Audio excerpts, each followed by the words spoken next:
कहाँ हो रहा है?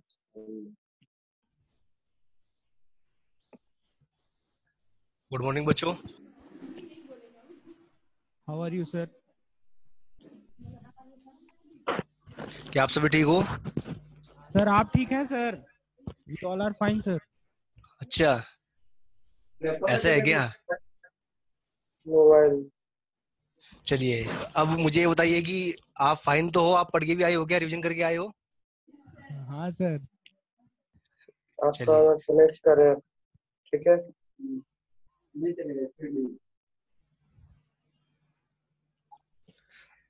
बच्चों, क्वेश्चन पूछूं या फिर रहने दूं? अच्छा, ईमानदारी से बताइए कितने बच्चे रिवीजन करके आए हैं, ईमानदारी से। क्या बोले? नो इंटरनेट क्या बताता है फालतू?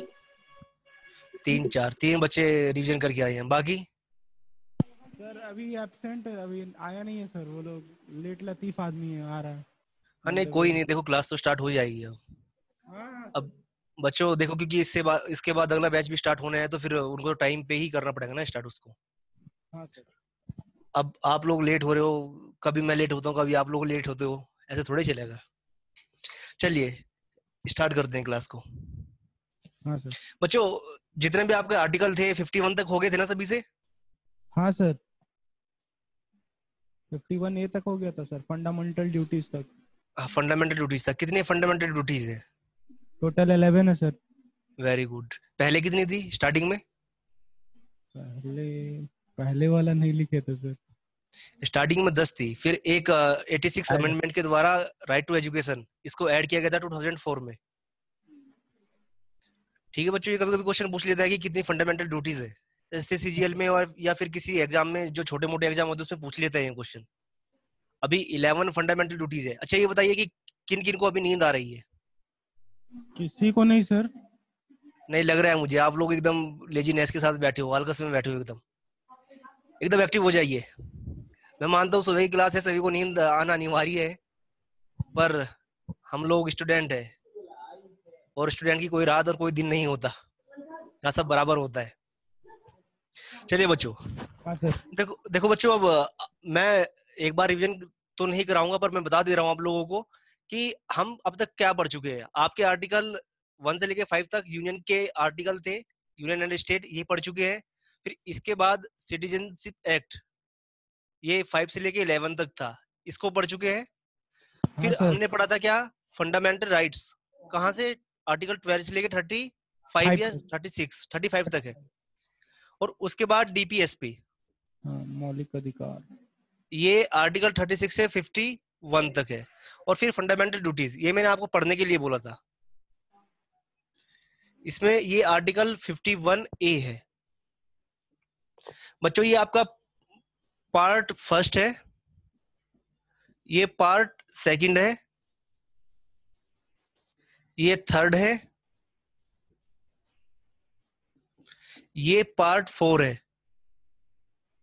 बच्चों कभी कोई क्वेश्चन क्या पूछ लेगा आपसे कि फंडामेंटल ड्यूटीज कौन से पार्ट में है? ये पार्ट 4A है, 4A। बच्चों फंडामेंटल ड्यूटीज को किस अमेंडमेंट के तहत, जब आपका संविधान लिखा गया था 1900, कब लिखा गया था संविधान हमारा? 1950। हमारा संविधान कब लिखा गया था? अरे भाई 26 जनवरी, 26 जनवरी नहीं क्यों सर, मनाते हैं हम लोग? 26 नवंबर सर। 26 नवंबर को हमारा संविधान लिखा गया था, पर लागू कब से हुआ था? 26 जनवरी 1950। हाँ तो इसलिए 26 जनवरी मनाते हैं ना हम लोग।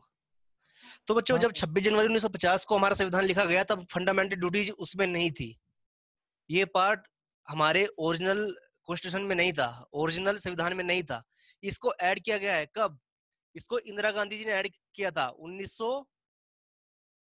1974 में। किस अमेंडमेंट के तहत, किस संविधान संशोधन से? 42वें संविधान संशोधन से।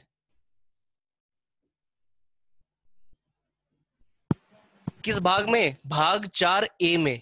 किस आर्टिकल में? आर्टिकल 51A में। और बच्चों इस फंडामेंटल ड्यूटीज यानी मूल कर्तव्य की सिफारिश किसने की थी? सवर्ण सिंह समिति।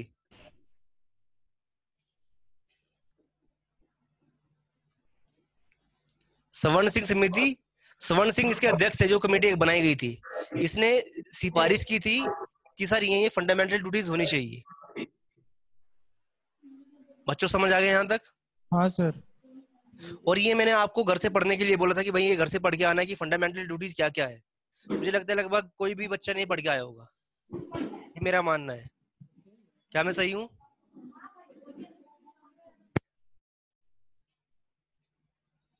बता तो दीजिए, क्या मैं सही हूँ?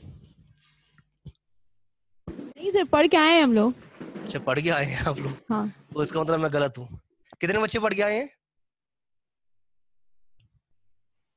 हाथ तो खड़ा करो जो पढ़ के आए हैं, पूछू तो उनसे। अब जो क्रांतिवीर है, देखो तुम्हें भी कौन कौन क्रांतिवीर है वो। अच्छा अच्छा है, 3-4 है। चलिए बताइए, एक दो तो बताइए फंडामेंटल ड्यूटीज कौन कौन सी है, एक दो ही बता दीजिए।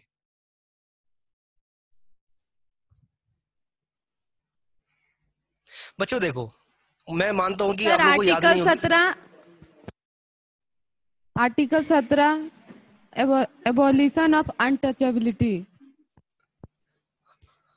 आर्टिकल 17 किसने पूछा है? मैं तो फंडामेंटल ड्यूटीज पूछ रहा हूँ,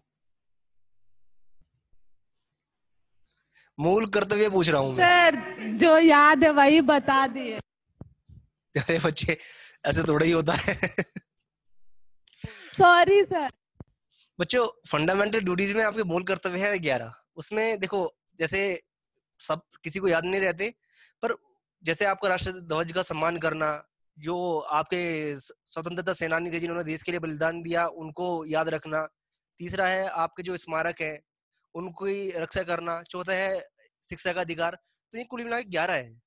इनको एक बार थोड़ा दिमाग से देख लेना आप लोग, क्योंकि क्या करता है ना, एग्जाम में क्वेश्चन कैसे पूछता है, आपको क्वेश्चन दे देगा फंडामेंटल ड्यूटीज, और उसमें 3 क्या करेगा, 3 फंडामेंटल ड्यूटीज दे देगा, और एक को क्या करेगा, एक फंडामेंटल ड्यूटीज नहीं होगा, और आपसे क्वेश्चन पूछ लेगा कि इनमें से निम्नलिखित में से कौन सी फंडामेंटल ड्यूटीज नहीं है।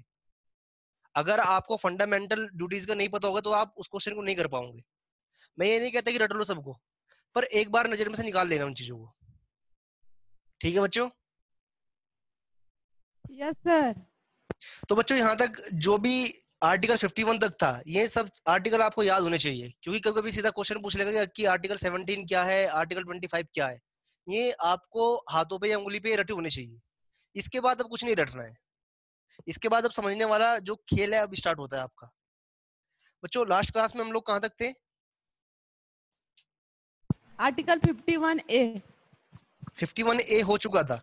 उसके बाद फिर मैंने आपको 3-4 इंस्टीट्यूशन के बारे में बताया था, 3 के बारे में, जिसमें पहला आपका कौन सा था? कॉन्स्टिट्यूशनल, दूसरा स्टैट्यूटरी, और तीसरा एक्स्ट्रा कॉन्स्टिट्यूशनल। ये 3 आपके संस्थाएं हैं। ये तीनों मैंने लिखवा दी थी क्या? No sir. लिखवाई तो होगी, ऐसा तो नहीं हो सकता नहीं लिखवाई होंगी, नहीं सर। क्योंकि मुझे याद है कि मैंने सब चीजें लिखवा दी थी। चलिए, नहीं लिखवाई तो मैं एक बार फिर स्टार्ट करता हूँ स्टार्टिंग से। आप लोग लिखते रहना साथ में इनको। अच्छा, मुझे एक बात बताइए, आप लोग एसएससी सीजीएल वाले कितने हैं इस बैच में? सर सबको ही है सर। सीजीएल वाले सब है? हाँ अच्छा, सर। कोई झारखंड पीसीएस का भी है क्या कोई, नहीं सर। जिसको झारखंड पीसीएस की तैयारी करनी हो? कर रहा है सर। 2-3 है अभी। तो बच्चों, मैं देखो अभी आप लोगों को पता है कि मार्च में एग्जाम है सीजीएल का, और लगभग हाँ सभी सर। इस साल एग्जाम देंगे, तो मैं अभी इसको सीजीएल ओरिएंटेड ही रखता हूँ पूरे बैच को। हाँ तो सर। जो सीजीएल में क्वेश्चन पूछे जाएंगे मैं उस हिसाब से आपको पॉलिटी पढ़ाऊंगा, और कभी टाइम मिलेगा तो बाद में फिर आपको पीसीएस के लेवल की भी पॉलिटी पढ़ाएंगे। ठीक है? तो अभी कुछ चीजें मुझे स्किप करनी होगी। आप लोग ये मत सोचेगा कि सर ने वो चीज छोड़ दी, वो बताई नहीं। मैं बताऊंगा लगभग सभी चीजें, पर हमारा जो बैच रहेगा ये ओरिएंटेड रहेगा एसएससी सीजीएल के। Okay sir. ठीक है बच्चों? हाँ या ना जवाब नहीं है। चलिए बच्चों, देखो, इंस्टीट्यूशन, कॉन्स्टिट्यूशन में 3 इंस्टीट्यूशन के बारे में बात की गई है, संस्थाओं के बारे में बात की गई है। हाँ सर, ये वाला कराए थे सर उस दिन। हाँ, मैं कह तो रहा हूँ मैंने कराया था, आप लोग हाँ या ना में जवाब ही नहीं दिए। संवैधानिक संस्थान। हाँ, चलिए, इसमें जो पहला था मैंने क्या लिखवाया था? Body, constitutional body sir. हाँ, इसको हिंदी में क्या बोलते हैं? संवैधानिक संस्थाएं। फिर एक आपकी क्या है, स्टैट्यूटरी, ये होता है हिंदी में क्या, सांविधिक। बच्चों दोनों में थोड़ा सा ही डिफरेंस है, ये हिंदी में इसको बोलते हैं संवैधानिक, इसको बोलते हैं सांविधिक संस्थाएं। और तीसरा आपका है एक्स्ट्रा कॉन्स्टिट्यूशनल। बच्चों फिर आगे इसको भी दो भागों में डिवाइड किया गया है। पहला, एक तो आपका यूनियन, यूनियन बेस पे कौन कौन सी संवैधानिक संस्थाएं है। दूसरा फिर स्टेट, राज्य स्तर पे कौन कौन सी आपकी संवैधानिक संस्थाएं हैं। बच्चों यूनियन लेवल पे अगर हम सबसे पहले बात करें तो सबसे पहले आपको कौन आएगा, प्रेसिडेंट, राष्ट्रपति। उसके बाद vice president, prime minister, minister of council. फिर आपका कैग, अटॉर्नी जनरल। ये सब किस लेवल पे होते हैं, सेंट्रल लेवल पे होते हैं। स्टेट लेवल पे कौन होता है, सीएम, मिनिस्टर ऑफ काउंसिल। फिर आपका यहाँ पे सबसे पहले गवर्नर यानी राज्यपाल। फिर इसके बाद एडवोकेट जनरल ऑफ स्टेट।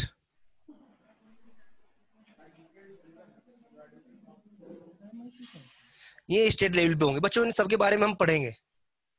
अभी आप यहाँ फुल फॉर्म पूछो तो मैं बाद में इन सबको एक एक करके पढ़ाने वाला हूँ। बच्चों यहाँ तक समझ आ गया था आप लोगों को? हाँ सर। यहाँ तक किसी को डाउट बताइए। नहीं सर, हो गया था यहाँ तक। बच्चों तो आज जो हमारा टॉपिक है यहाँ से हम इसको स्टार्ट करते हैं। इनके बारे में मैंने कुछ तो बताई दिया, उस दिन बताया था या नहीं बताया था? नहीं सर, उस दिन नहीं बताए थे, बस ये लिखवा दिए थे।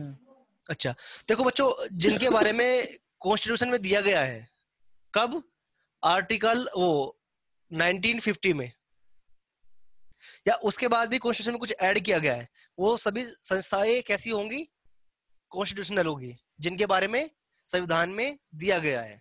और जिनके बारे में संविधान में नहीं दिया गया है और वो संस्थाएं काम कर रही है, वो संस्थाएं क्या होगी, स्टैट्यूटरी बॉडीज यानी संवैधानिक संस्थाएं।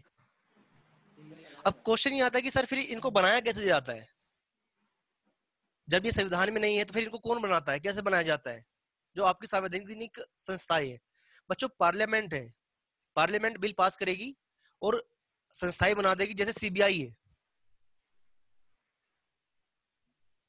सीबीआई, एनएचआरसी है, national human right commission, state human right commission. इनके बारे में संविधान में कहीं भी नहीं दिया गया है। पार्लियामेंट ने 1964 में क्या सोचा कि भाई देश में क्राइम ज्यादा बढ़ रहे हैं और पुलिस के हाथ की बात नहीं है कि इस क्राइम को रोक सके, तो हमें कुछ ऐसी संस्था को बनाना चाहिए जो क्राइम को देखे और क्राइम को रोक सके। जैसे आईबी है या फिर रो है, ये संविधान में कहीं भी नहीं है। तो इनके लिए फिर संविधान ने क्या किया, जो पार्लियामेंट था उन्होंने एक बिल पास किया और बिल को पास करने के बाद ये सीबीआई, एनएचआरसी, एसएचआरसी, आईबी, रो इनका गठन किया। बिल दोनों जगह। क्या बच्चों? नीचे, सबसे नीचे सर, आईबी के नीचे आईबी रॉ लिखा हुआ है सर। आईबी के नीचे रो लिखा है बच्चे, रिसर्च एनालिसिस विंग। रो के बारे में कितने बच्चे जानते हैं?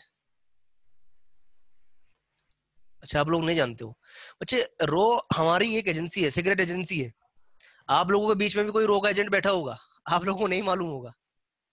तो ये जो अपनी एजेंसी है, इसमें जितने भी अपने काम करने वाले होते हैं उनके बारे में किसी को मालूम नहीं होता है। सीक्रेट एजेंसी है। जैसे पाकिस्तान में कोई हमारा व्यक्ति काम कर रहा है तो वो रो के तहत उसको रिक्रूट किया जाता है, नियुक्ति की जाती है, फिर उसकी पाकिस्तान में या फिर किसी और देश में। सर रॉ में कैसे हो सकता है सर? रो में बच्चों, रो वाला अगर किसी को नहीं पता है कि वो कैसे रिक्रूट करते हैं, उसका एग्जाम लेवल क्या होता है, वो देखते हैं किसी की क्वालिटी। जैसे अभी आपके अंदर कोई क्वालिटी है तो कोई रो का जो सीनियर ऑफिसर है वो आपको देखेगा, फिर वो आपको ही अलग से बुला के रिक्रूट कर लेगा। जैसे नाम सबाना, ये मूवी देखना आप लोग, टाइगर में भी तो वही था सर। नाम सबाना, उसमें वो रोकी एजेंट होती है। ये मूवी देख लेना आप लोग, अच्छी मूवी है। एक तो था बच्चों टाइगर सर, उसी पे है सर। हैं? देखो एक था अब इस पे रहने दो, इसी पे आ जाओ। देखो जैसे एक्स्ट्रा कॉन्स्टिट्यूशनल है नीति आयोग।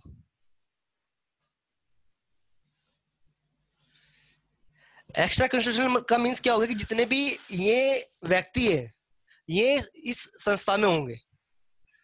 जितने भी आपके संवैधानिक व्यक्ति है इस संस्था में होंगे। जैसे प्रधानमंत्री होता है नीति आयोग में, सीएम होता है नीति आयोग में, ये सब इसमें होंगे। इनके बारे में भी संविधान में कुछ नहीं दिया है, नहीं इनके बारे में संविधान में कुछ दिया है। किनके बारे में दिया है? सिर्फ इनके बारे में संविधान में दिया गया है प्रोविजन। बच्चों यहां तक किसी को डाउट है क्या? नहीं सर। अब इनके बारे में धीरे धीरे पढ़ेंगे तो आप लोगों को सब चीजें पता लग जाएगी। तो अभी टेंशन नहीं सर लेनी सर है कि सर मिटाइएगा नहीं सर, मिटाइएगा नहीं, लिख लेते इसको। लिख लीजिए।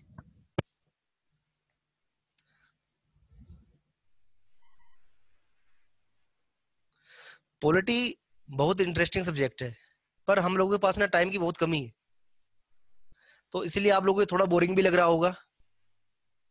नहीं हमें सर, अब इसको 15-20 क्लास में इसको खत्म भी करना है, तो मुझे सब चीजें एकदम जो इंपॉर्टेंट है वो बतानी पड़ेगी। लिंक नहीं कर बोरिंग सकता। नहीं लगता है सर, कभी नहीं लगता बोरिंग सर। हम अच्छा लोग तो इंतजार करते हैं सर, कब थर्सडे आएगा।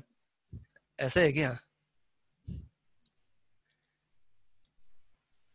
अच्छा मैं आपका नाम भूल गया, एक बार मुझे अपना नाम बताइए आप। अंकित सर। अंकित।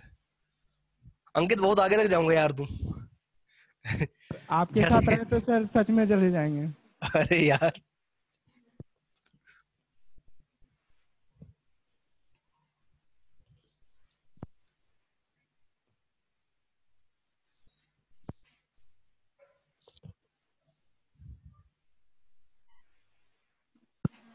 हाँ सर, हो गया सर, इरेज कर दीजिए।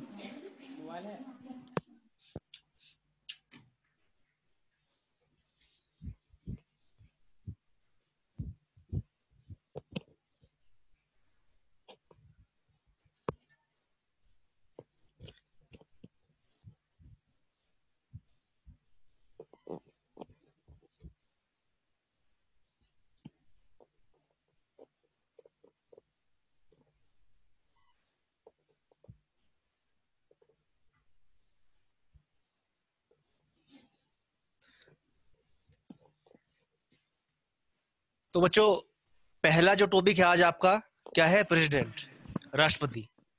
अब राष्ट्रपति का कैसे नियुक्ति होती है, कौन करता है? अच्छा सबसे पहले मुझे बताइए कि आप लोगों को पार्लियामेंट के बारे में पता है क्या? पार्लियामेंट क्या होती है? Yes sir. थोड़ा थोड़ा कितने सर। बच्चे पहली क्लास में आए थे पॉलिटी की? एक ऑनलाइन वीडियो भी है इसकी, मैंने ये उस पहली क्लास में जो पढ़ाया था वो आप लोग एक बार देख लीजिएगा, यूट्यूब पे भी है वो। तो मैं चलो स्टार्टिंग से स्टार्ट करता हूँ। मुझे लग रहा है लगभग आधे बच्चों को नहीं पता है। पार्लियामेंट, हिंदी में बोलते हैं इसको संसद। बच्चों पार्लियामेंट के कितने भाग होते हैं? क्योंकि जो राष्ट्रपति का निर्वाचन होगा, राष्ट्रपति 3 का भाग। जब नियुक्ति होगी, उपराष्ट्रपति की नियुक्ति होगी या प्रधानमंत्री की नियुक्ति होगी, उसमें सबसे इंपॉर्टेंट रोल किसका होगा? पार्लियामेंट का होगा। तो इसलिए मुझे लग रहा है कि एक बार मैं आपको पार्लियामेंट के बारे में बता दूं थोड़ा बहुत, फिर उसी के बाद हम यहीं से उसको स्टार्ट करते रहेंगे टॉपिक को। बच्चों पार्लियामेंट के कितने भाग होते हैं? How many part of parliament? बताओ, सब कुछ भूल गए आप 3 लोग। 3 सर, 3। सर भैया 3 सर। 3 होते हैं। पहला लोकसभा, यस सर। इसको क्या बोला जाता है इंग्लिश में? हिंदी इसको बोला जाता है lower house. Lower house sir, निम्न सभा। उसके बाद राज्यसभा, उसके बाद प्रेसिडेंट। प्रेसिडेंट। बच्चे क्वेश्चन कई बार पूछ लेते हैं एसएससी में कि पार्लियामेंट के कौन कौन से पार्ट होते हैं? लोकसभा, राज्यसभा और प्रेसिडेंट, प्रेसिडेंट। 3 पार्ट होते हैं। बच्चों लोकसभा, लोकसभा और राज्यसभा।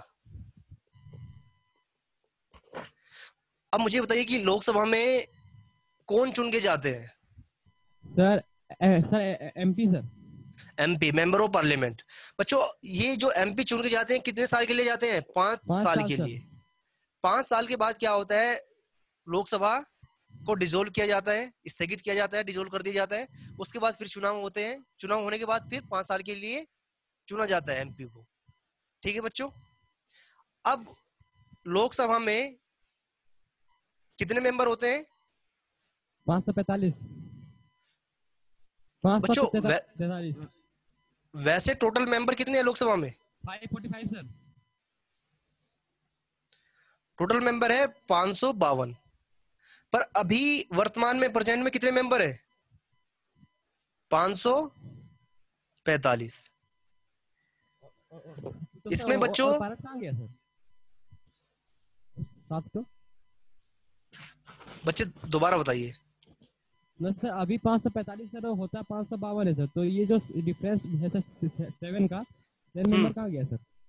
बच्चों हमारे संविधान ने बोला है कि भाई 552 मेंबर होने चाहिए। हाँ। अब 552 मेंबर होने चाहिए। जब हमने अपने भारत को डिवाइड किया जनसंख्या के हिसाब से, तो ये जो 7 सीट थी ना वो खाली बच गई।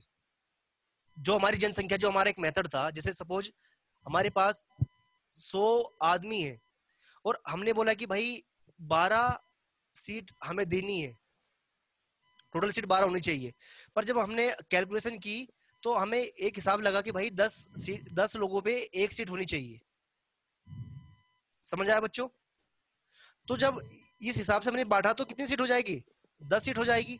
तो ये जो 2 सीट बची हैं इनको खाली छोड़ दे गया। समझ आया नहीं आया? तो जो आपके टोटल प्रेजेंट मेंबर है भी वो 545 है। मैं बताऊंगा ये कैसे इनका चुनाव होता है। बच्चों इसमें 545 में 530 कहां से है? सर ये चुन के आते हैं, जनता चुनती है। हाँ चुन के तो सभी आते हैं। ये 530 आपके कहां से है? ये आपके स्टेट से है।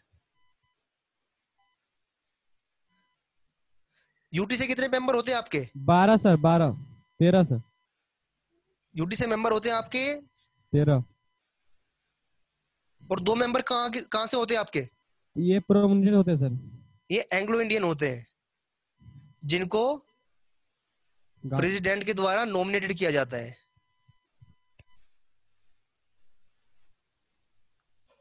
बच्चों जो ये नॉमिनेटेड है ना, इनको हमेशा याद रखना, क्योंकि मैं बार बार इससे क्वेश्चन पूछूंगा आप लोगों से कि ये नॉमिनेटेड क्या होते हैं।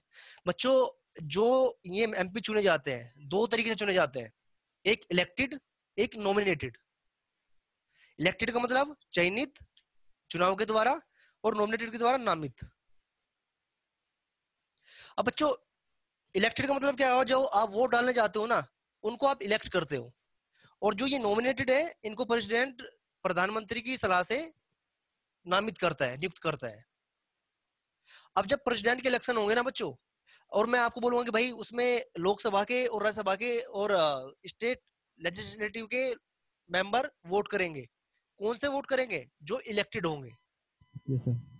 ये जो नॉमिनेटेड प्रेसिडेंट ने नॉमिनेट किया है ना, ये राष्ट्रपति के चुनाव में भाग वोट नहीं नहीं करेंगे। Yes sir.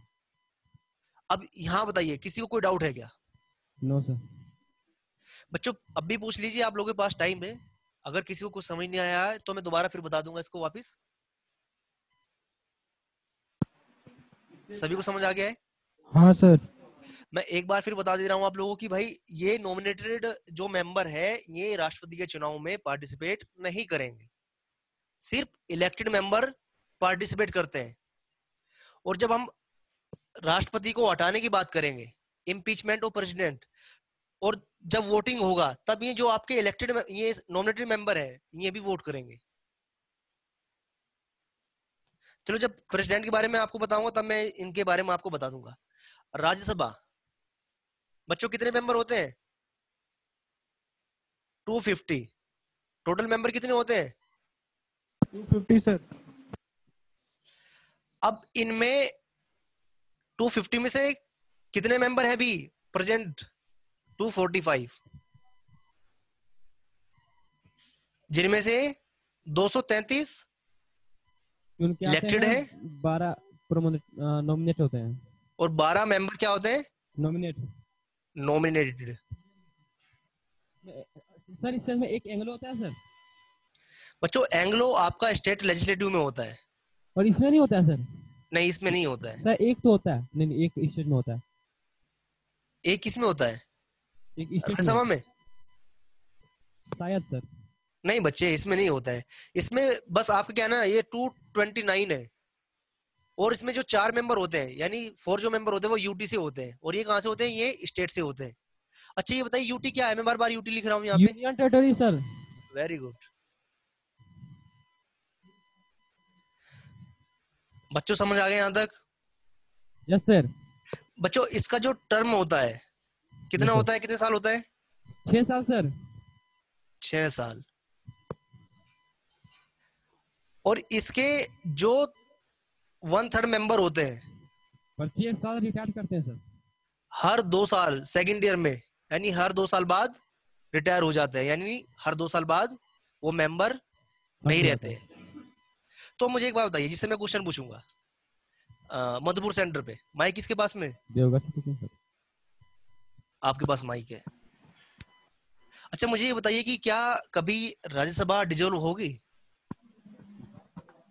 जैसे हर साल बाद 5 साल बाद जो पार्लियामेंट है वो डिजोल्व हो जाती है, ये लोकसभा है, क्या नहीं होगा सर, नहीं होगा, राज्यसभा नहीं होता सर। राज्यसभा नहीं होता है? क्यों नहीं होता है? सर ये रिटायर हो जाता है, हर 2 साल बाद रिटायर हो जाता है। हाँ, हर 2 साल बाद 1/3 मेंबर रिटायर हो जाएंगे, पर 2/3 मेंबर फ्री भी रहते हैं। हाँ सर। तो इसको राज्यसभा को हमेशा क्या बोला जाता है? परमानेंट। हाउस। परमानेंट क्या? Permanent house. ये कभी डिजोल्व नहीं होता है। बच्चों बात समझ आ गई यहां तक? हाँ सर। मधुपुर सेंटर पे मुझे ये बताइए कितने बच्चों को अब तक बात, ये जो मैंने पढ़ाया अब तक समझ नहीं आया? सभी को समझ आ गया है? हाँ सर, सबको आ रहा है। फिर मैं क्वेश्चन पूछूंगा अभी अभी बता दीजिए किसको समझ नहीं आ रहा है। क्वेश्चन पूछिए ना। सभी को समझ आ रहा है? नहीं सर, कुछ है सर। हाँ तो हाथ खड़ा कीजिए ना, कहाँ है मानवी विभूतियां? सर जो राज्यसभा में लिखे हैं वो 229 मेंबर जो है इलेक्टेड बाय स्टेट है, तो पीपल इलेक्ट नहीं करता है। अच्छा इनका, ये आपका क्वेश्चन है कि इनका चुनाव कैसे होता है? हाँ अच्छा हाँ, ये मैं बताऊंगा अभी अभी लोकसभा का भी बताऊंगा मैं, और राज्यसभा का भी बताऊंगा। मैं ये कह रहा हूँ जितना मैंने अब तक आपको बताया है, यहाँ तक समझ आ गया सभी को? हाँ सर। चलिए बच्चों, अब देखिए लोकसभा का चुनाव कैसे होता है। जैसे मैं यहाँ बता रहा था कि भाई यहाँ 10 सीट है, 15 सीट है, इन सीट को कैसे डिवाइड किया जाता है और किस स्टेट में, जैसे आपने देखा होगा यूपी में 81 सीट है, झारखंड में मेरे हिसाब से 14 के आसपास है। तो कभी कभी दिमाग में क्वेश्चन आता होगा, सर यूपी में 81 है, झारखंड में 14 है, तो ये इतना डिस्क्रिमिनेशन क्यों हो रहा है हम लोगों के साथ में? क्या कभी ये क्वेश्चन आता है आपके दिमाग में? बच्चों पॉपुलेशन के ये, कारण सर। हाँ ये चीजें मैं इसलिए नहीं बता रहा हूँ क्योंकि मैं पहली क्लास में चीजें बता चुका हूँ, अच्छे से बता चुका हूँ, तो फिर भी मैं एक बार थोड़ा सा बता देता हूँ आप लोगों को अभी यहाँ पे। देखो बच्चों, जैसे ये 545 मेंबर है, इनका चुनाव कैसे होगा? इनका चुनाव होता है टोटल पॉपुलेशन ऑफ इंडिया, और इनको डिवाइड किया जाता है किसमें? फिर आपका किसमें डिवाइड किया जाता है बताइए?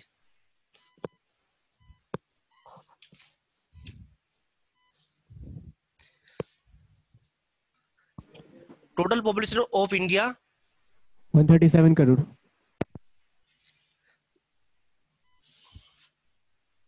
कितना करना है बताइए?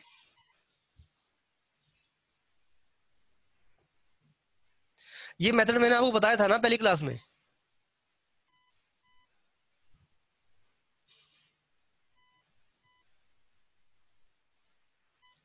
सर 130 करोड़। 130 करोड़ तो पॉपुलेशन है हमारी। हाँ तो क्या वही पूछे सर? 545। 545।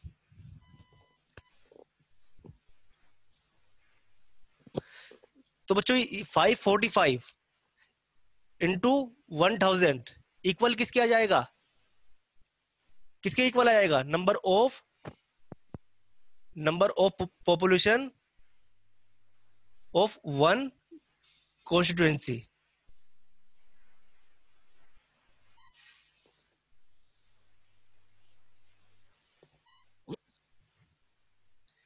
इसका कहने का मतलब क्या है कि जो ये आपके 445 नंबर है, इनको हमने डिवाइड किया total population of India into 1000 equal क्या हो गया, ये हो गया number of population one constituency.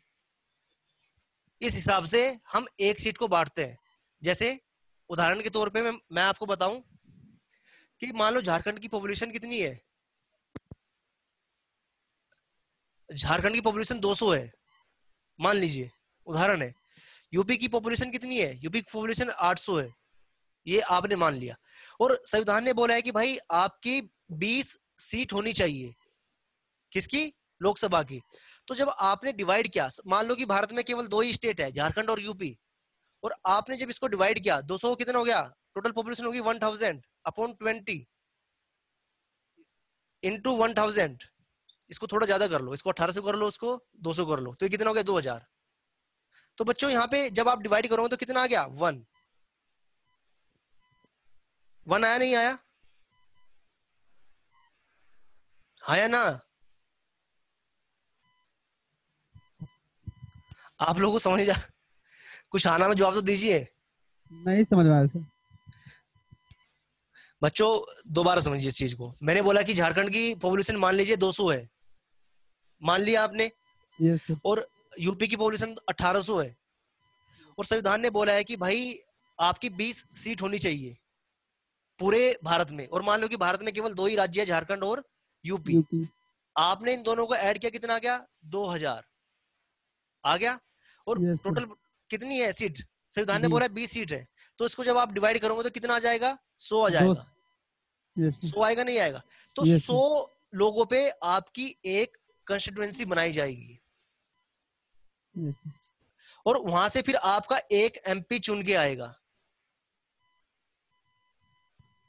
जैसे अगर हम पूरे भारत की बात करूं, चलिए पूरे भारत पे आते हैं।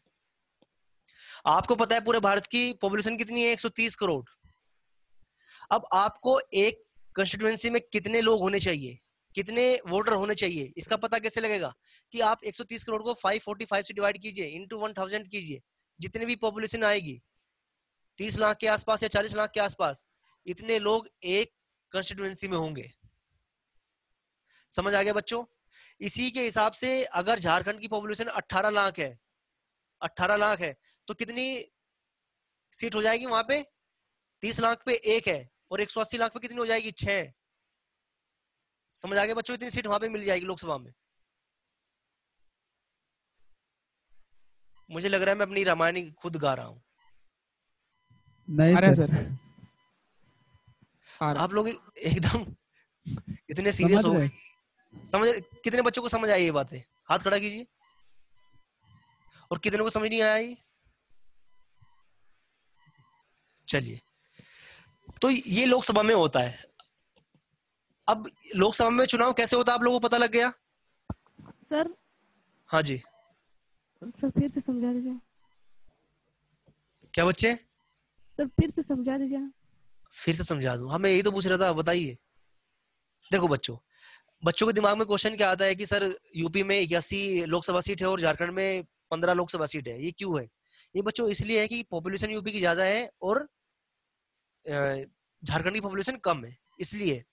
तो अब क्वेश्चन ये आता है कि सर आप कैसे बंटवारा करते हैं, या हमारे संविधान ने कैसे बंटवारा किया कि भाई एक सीट पे कितने मेंबर होंगे या एक सीट पे वोटर कितने होंगे। इसका सबसे आसान तरीका क्या है, ये वाला मेथड है। इस मेथड के अनुसार 130 करोड़ टोटल पॉपुलेशन 130 करोड़ है मान लीजिए, अपॉन कितने करना है 545, इतनी सीट है, इंटू 1000। तो ये जो भी आएगा ना, जो भी नंबर आएगा, ये एक कॉन्स्टिट्यूएंसी में पॉपुलेशन होगी किनकी, वोटर की। और ये वोटर क्या करेंगे, ये एमपी को चुनेंगे। एमपी किसको चुनेंगे, ये जो जिसको सबसे ज्यादा वोट मिलेगी वो एमपी बन जाएगा उस एरिया को, उस एरिया का। और वो रिप्रेजेंट कहां करेगा, लोकसभा में करेगा अपने एरिया को। बच्चों यहां तक बात समझ आ गई। जैसे मधुपुर की कॉन्स्टिट्यूएंसी कौन सी पड़ती है, गोड्डा। और देवघर की, गोड्डा। देवघर की भी सेम ही है क्या। गोड्डा सर, गोड्डा अच्छा सेम है सर, बच्चे, मधुपुर देवघर का। अच्छा अच्छा, तो अब समझ में आ गया मैं क्या समझा रहा हूँ आप लोगों को? Yes sir. बच्चों अगर अब राज्यसभा की बात करें, यस सर। राज्यसभा, तो यहाँ पे चुनाव कैसे होता है? अब मुझे राज्यसभा के लिए फिर एक स्टेप पीछे जाना पड़ेगा। ये लिख लिया आप लोगों ने सभी ने? सबने लिख लिया है।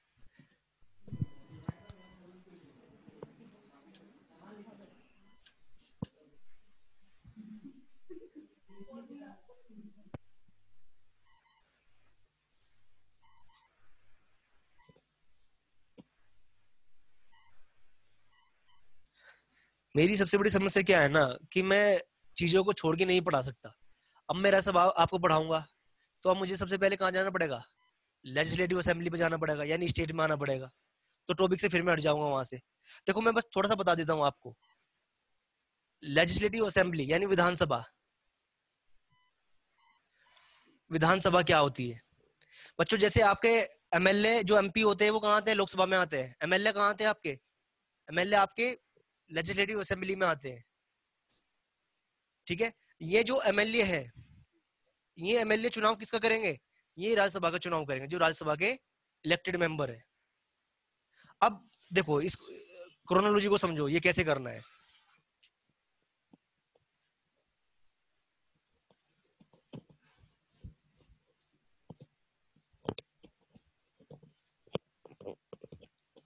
आप लोग मान लीजिए यहाँ पे हो, मैं मान के चलता हूँ आप लोगों की उम्र सबकी 18 साल से ज्यादा है, क्योंकि आप सीजीएल के लिए अगर एलिजिबल है, सबकी उम्र 18 साल से ज्यादा है। Yes sir. चलिए, तो आप वोटर हो। अब आप यहाँ पे हो, अब आप क्या करते हो? यहाँ से आप अपने एमएलए को चुनते हो। आपका जो एमएलए है कहाँ जाके बैठेगा? वो लेजिस्लेटिव असेंबली में जाके बैठेगा। और ये जो लेजिस्लेटिव असेंबली में क्या करता है, ये अपना एक मुखिया चुनेंगे, जिसको क्या बोला जाएगा? सीएम बोला जाएगा, चीफ मिनिस्टर। ये पूरे स्टेट को संभालता है। बच्चों अब जो ये एमएलए है, ये एमएलए क्या करते हैं? ये वोट करते हैं किसके लिए? मेंबर ऑफ राज्यसभा के लिए। अब इनका चुनाव कैसे होता है? इनका चुनाव भी इसी हिसाब से होता है, पॉपुलेशन के हिसाब से सीट को डिवाइड किया गया है। जैसे यूपी में कितनी है? 31 है। झारखंड में कितने हैं? 6 या 7 होगी, मुझे एग्जैक्ट नहीं पता है, ये आप लोग देख लीजिएगा। तो ये इनडायरेक्टली जो ये एमएलए है, ये इनका चुनाव करते हैं। बच्चों बात समझ में आ गई है? तो लोकसभा के जो मेंबर होते हैं, जो लोकसभा के मेंबर होते हैं, उनका चुनाव कौन करता है? उनका चुनाव हम लोग करते हैं। सीधा वोट हम अपने एमपी को देते हैं। पर राज्यसभा के जो मेंबर होते हैं, उनका चुनाव हम ना करके हमारे द्वारा चयनित एमएलए करते हैं इनका चुनाव। सर बच्चों बात समझ आ गई है? सर राज्यसभा का जो मेंबर होगा सर, वो सर विदाउट एमएलए भी तो हो सकता है। मतलब बच्चे MLA ना भी अंकित हो। आपकी आवाज एकदम इधर नहीं आ रही है, थोड़ा तेज बोलिए। हेलो, हाँ बताइए। आवाज आ रही है सर? हाँ आ रही है। हाँ सर, बोल रहे थे कि जो ये राज्यसभा है सर, तो उसका जो मेंबर है वो एमएलए में से कोई होता है, मतलब एमएलए द्वारा ही एमएलए को सर चुना जाता है, वही ना सर? मैं क्वेश्चन समझ नहीं पाया आपका भी। सर वो मेरा पूछ कहना रहा सर एमएलए के द्वारा, जो एमएलए से राज्यसभा में जो चुनते सर, राज्यसभा के लिए सर, वही पूछ रहे हैं सर। तो सर विदाउट एमएलए, कोई एमएलए ना भी है तो भी वो राज्यसभा का सदस्य हो सकता है सर? हेलो, हाँ बताइए बताइए। हाँ सर बोल तो रहे सर, वो सर कि कोई सर प्रेसिडेंट करता वो है। एमएलए नहीं है सर, ठीक है, एमएलए नहीं है और वो राज्यसभा का मेंबर हो सकता है सर। अरे बच्चों, राज्यसभा के मेंबर जो एमएलए है ना, एमएलए का मतलब क्या है कि जैसे यहाँ पे कोई भी आपका एमएलए है, वो चुनाव वो वोट करता है। यहाँ पे जो आपका एमपी होता है वो कोई और होता है। अगर एक ही आदमी एमएलए भी है और एमपी भी है, तो उसको एक सीट छोड़नी पड़ेगी 14 दिन के अंदर, इतना टाइम होता है। अगर सपोज यहाँ पे कोई एमएलए है, वो एमपी भी बन गया राज्यसभा में, तो उसको एक सीट छोड़नी पड़ेगी, चाहे तो वो एमएलए की सीट छोड़ दे या फिर एमपी की सीट छोड़ दे। 14 दिन का उसके पास टाइम होता है। तो बच्चों यहाँ तक किसी को कोई भी डाउट हो तो बताइए। सर मतलब सर कोई भी आदमी सर राज्यसभा का सदस्य हो सकता है? बच्चों कोई भी आदमी राज्यसभा का और इसका देखो लोकसभा का मेंबर नहीं बन सकता, कोई भी नहीं बन सकता। मतलब सर इसकी कुछ सर जैसे कि सर जो डॉक्टर मनमोहन सिंह जी थे सर, तो वो तो सर कहीं का कोई एमपी एमएलए तो थे नहीं, क्योंकि जब वो पीएम बने तो उनको राज्यसभा का सदस्य बना दिया गया था। बच्चों देखो 2006 से पहले क्या कंडीशन थी? अगर आपको एमपी बनना है लोकसभा में और राज्यसभा में, तो आपको उस एरिया का निवासी होना जरूरी है। हाँ। अगर कोई ठुमका से या ठुमका जो आपकी कॉन्स्टिट्यूएंसी है वहां से कोई एमपी बन रहा है तो उसको उस एरिया का मेंबर होना जरूरी था, उस एरिया का निवासी होना जरूरी था। पर 2006 के बाद इस जो ये कंडीशन है इसको हटा दिया गया है। क्यों? क्योंकि मनमोहन सिंह रहने वाले पंजाब के थे और वो एमपी कहां से थे? राज्यसभा के असम से थे। तो 2006 के बाद इसको कंडीशन को हटा दिया गया था। अब कोई भी आदमी कहीं का भी हो, कहीं का भी मेंबर ऑफ पार्लियामेंट बन सकता है, वो एमपी बन सकता है कहीं का भी। बच्चों बात समझ आ गई यहाँ तक? Yes sir. बच्चों इसमें क्वेश्चन क्या है, कंडीशन क्या है? सर कोई भी बन सकता है कि मेंबर? नहीं, कोई भी नहीं बन सकता। अगर आपको राज्यसभा का मेंबर बनना है तो आपकी एज कितनी होनी चाहिए? 35 सर। कितना? 30 इयर्स। आपकी एज 30 साल होनी चाहिए। दूसरी कंडीशन क्या है कि आप भारत के नागरिक होने चाहिए। अगर आपको राज्यसभा का मेंबर बनना है, सिर्फ ये दो कंडीशन है। पहला कि आपकी उम्र 30 साल हो, दूसरा कि आप भारत के नागरिक हो। अगर आपको लोकसभा का मेंबर बनना है तो आपकी उम्र 25 साल होनी चाहिए। इन बात को नोटिस कर लेना क्योंकि क्वेश्चन पूछ लेगा कि लोकसभा का मेंबर बनने के लिए मिनिमम एज कितनी होनी चाहिए? 25 साल। दूसरा भारत का नागरिक होना चाहिए। बस ये दो कंडीशन है। कोई भी आदमी कुछ भी बन सकता है फिर।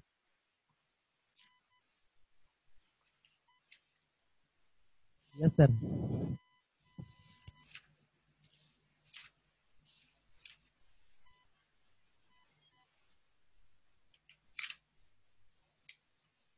बच्चों बात समझ आ गई यहाँ तक?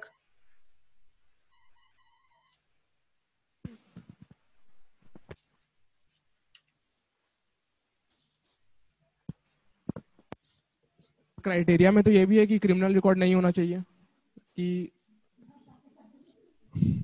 बच्चे ये संविधान में ऐसा कुछ नहीं लिखा है कि क्रिमिनल रिकॉर्ड नहीं होना चाहिए। अच्छा संविधान में चीजें है तो एक्सेप्टेबल है। नहीं बच्चे, अगर कोई अपराधी होगा जिसको सजा मिली होगी तो कैसे वो बन सकता है? ये मतलब ये क्या होता है ना, ये नियम है, रूल्स है। मैंने ये चीजें बताई है कि भाई ये संविधान में ये दो चीजें लिखी है कि भाई ये कंडीशन होनी चाहिए कि वो 25 साल का हो और नागरिक हो।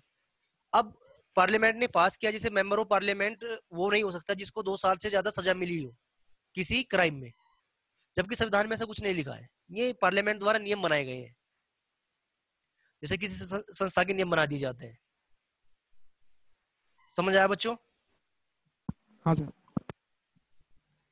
तो अगर किसी का आपराधिक रिकॉर्ड है, अगर किसी को 5 साल की या 10 साल की सजा मिली है तो प्रेसिडेंट नहीं बनेगा वो। पर संविधान में केवल दो कंडीशन दी है। पहली कंडीशन क्या है? 25 साल का होना चाहिए और नागरिक होना चाहिए।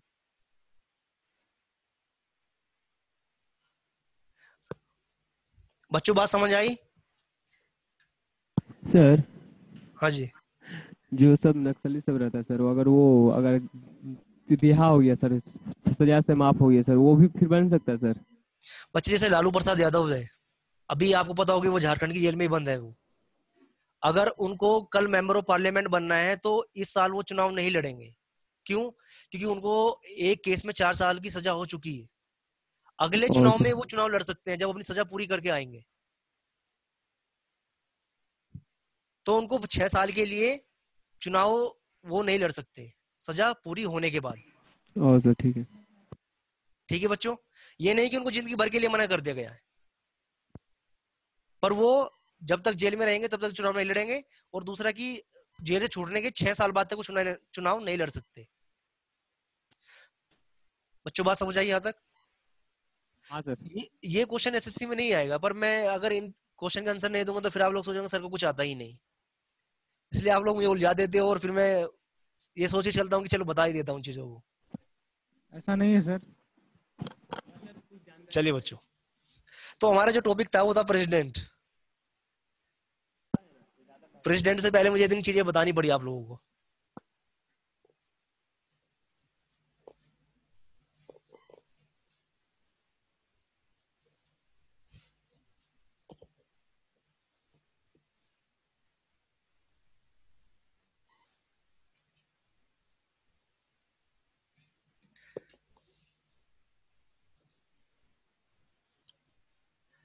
बच्चों प्रेसिडेंट सबसे पहले भारत का राष्ट्रपति किस आर्टिकल में गिवन है?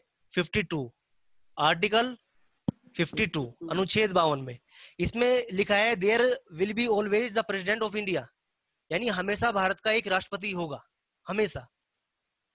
अगर सपोज भारत का राष्ट्रपति आज मर गया या कुछ हार्ट अटैक आ गया, तो तुरंत उपराष्ट्रपति राष्ट्रपति की शपथ ले लेगा, तुरंत। जो ये पोस्ट है, ये पोस्ट कभी भी खाली नहीं रहेगी। सपोज भारत में उपराष्ट्रपति भी नहीं है, राष्ट्रपति भी मर गया, उपराष्ट्रपति भी मर गया, तो तुरंत जो सुप्रीम कोर्ट का जज है, सुप्रीम कोर्ट का जो सीजीआई है, चीफ जस्टिस ऑफ इंडिया है, वो तुरंत राष्ट्रपति की शपथ ले लेगा। अब क्वेश्चन ये भी आता है कि सर अगर सीजीआई भी ना हो तो जो सुप्रीम कोर्ट का सीनियर मोस्ट जज होगा वो तुरंत शपथ ले लेगा राष्ट्रपति की। तो ये शपथ जो लेने के कितने दिन बाद फिर चुनाव कराया जाएगा सर राष्ट्रपति का? क्या बच्चे? सर जैसे कि राष्ट्रपति का मतलब पद खाली हो गया और उपराष्ट्रपति उसका मतलब कार्यभार संभाल रहा है सर, तो कितने दिन के बाद फिर पुनः चुनाव कराया जाएगा? बच्चों उसमें संविधान में मिनिमम नहीं लिखा, पर मैक्सिमम 6 महीने के अंदर ये चुनाव आयोग को कराने ही पड़ेंगे। मैक्सिमम 6 मंथ्स, इतने महीने के अंदर अंदर चुनाव कराने ही पड़ेंगे अगर राष्ट्रपति का पोस्ट खाली हो गया। बच्चों जब राष्ट्रपति जैसे अभी प्रणब मुखर्जी थे और उनके बाद में फिर राष्ट्रपति आए रामनाथ कोविंद, तो जब प्रणब मुखर्जी का 6 महीने का टाइम बचा था, उसी से ही पहले इलेक्शन कमीशन लग जाता है चुनाव कराने की उसमें, क्योंकि जिस दिन इनका टेनर खत्म होगा उसी दिन शपथ लेनी होगी रामनाथ कोविंद जी को।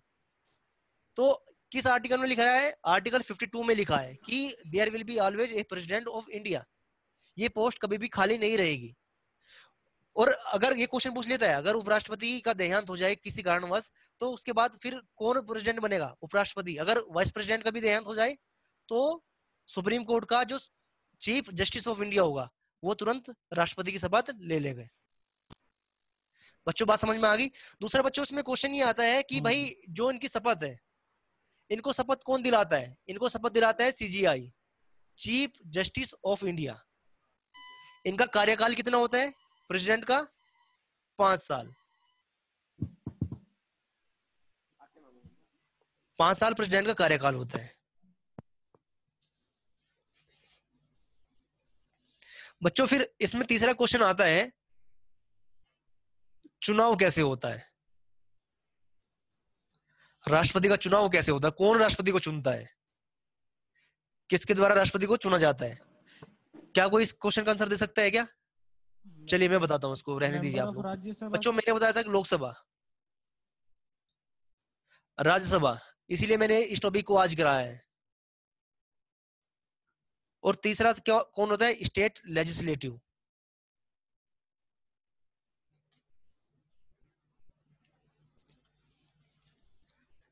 अब इनके जो मेंबर होते हैं, कौन से मेंबर? Elected member. ये वोट करते हैं राष्ट्रपति के चुनाव में। इनके जो इलेक्टेड मेंबर होते हैं वो वोट करते हैं राष्ट्रपति के चुनाव में। और जो स्टेट लेजिस्लेटिव के इलेक्टेड मेंबर होते हैं ये वोट करते हैं राष्ट्रपति के चुनाव में। बच्चों बात समझ आई यहां तक? अब इसमें कितने मेंबर होते हैं? इसमें मेंबर होते हैं कितने आपके इलेक्टेड? 543। 2 मेंबर जो एंग्लो इंडियन होते हैं वो नॉमिनेट होते हैं, वो इस चुनाव में वोट नहीं करेंगे। यहाँ कितने मेंबर होते हैं? 233। क्यों? क्योंकि जो आपके 12 नॉमिनेटेड मेंबर है वो चुनाव में वोटिंग नहीं करेंगे, और स्टेट लेजिस्लेटिव में जो इलेक्टेड मेंबर है वो चुनाव में पार्टिसिपेट करते हैं। बच्चों सबसे बड़ा क्वेश्चन ये आता दिमाग में कि क्या सर इनकी वोटिंग पावर और इनकी वोटिंग पावर क्या समान होगी? बच्चों दिमाग में क्वेश्चन आया नहीं आया? हाँ सर। Yes sir. ये तो भाई मेंबर ऑफ पार्लियामेंट है। आपको पता होगा आपकी कॉन्स्टिट्यूशन जो आपका एरिया है, जो आपका एमपी है, जितनी आपकी कॉन्स्टिट्यूएंसी है उसमें आपके 2 एमएलए होंगे, लगभग 2 एमएलए उसमें होंगे। तो क्या सर एक एमएलए की पावर एक एमपी के बराबर होती है क्या चुनाव में? ये क्वेश्चन दिमाग में आता है नहीं आता है? Yes sir. बच्चों एक एमएलए की पावर एक एमपी के बराबर नहीं होती है। तो फिर कितनी होती है? देखो बच्चों इसका आधा, ये ऐसा कोई नियम नहीं है कि उसकी पावर आधी होगी। जो एक एमएलए की पावर होती है, वोटिंग पावर एक एमएलए की, total population of India upon total MLA of India.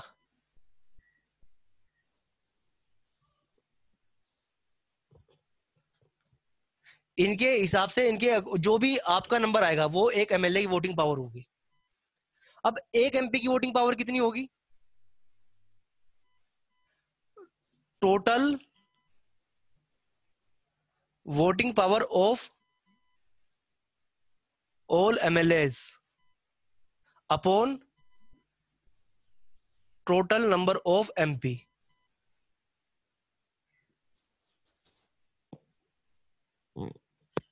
इतनी पावर कितनी होगी? एमपी की होगी।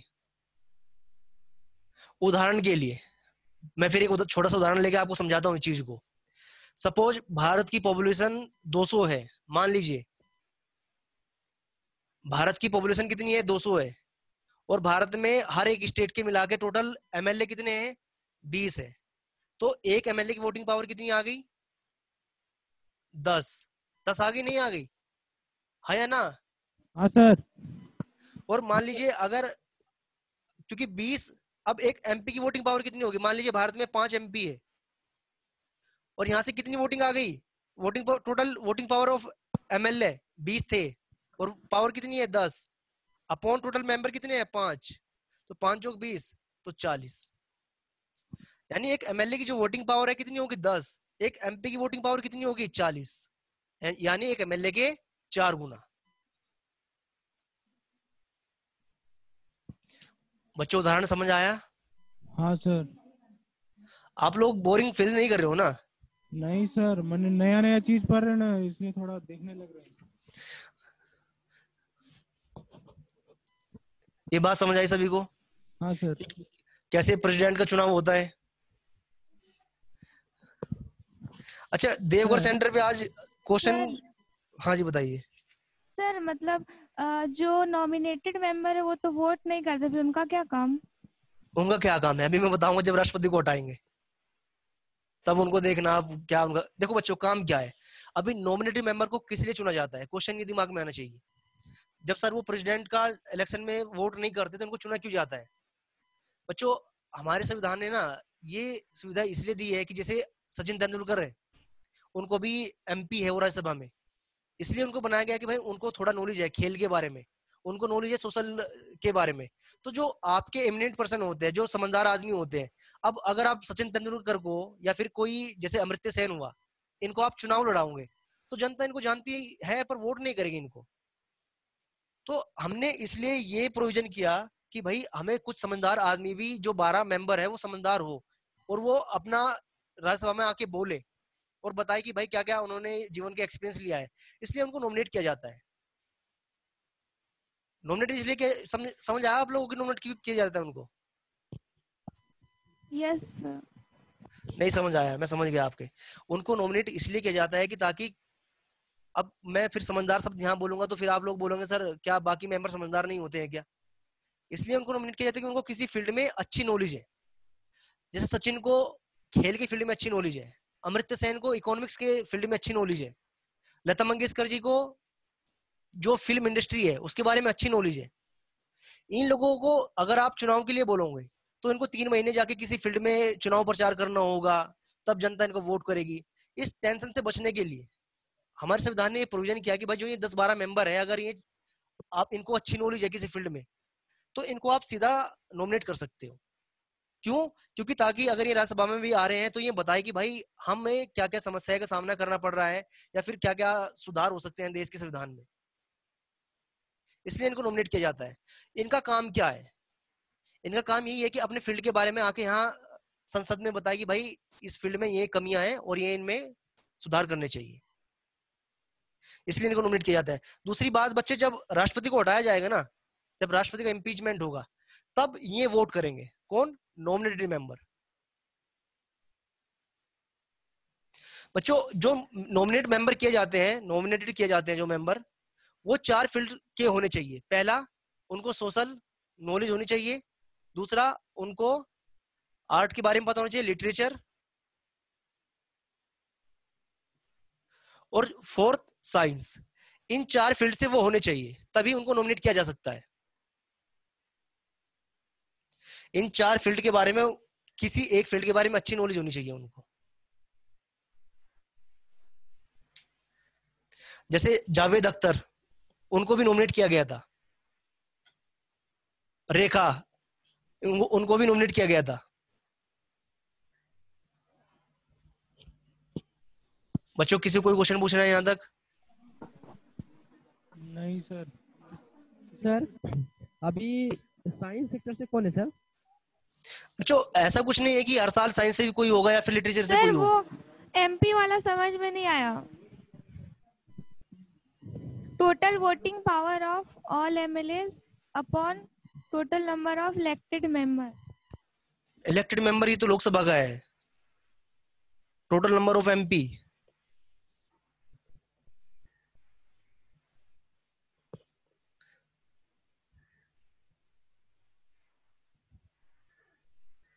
आप समझ आया आपको? ये दोबारा बताऊं इसको? तो फिर से एक बार। फिर से एक बार। आप लोग ना टेंशन मत आइए, जितनी बार भी आप लोग पूछेंगे मैं हर बार बताऊंगा उसको।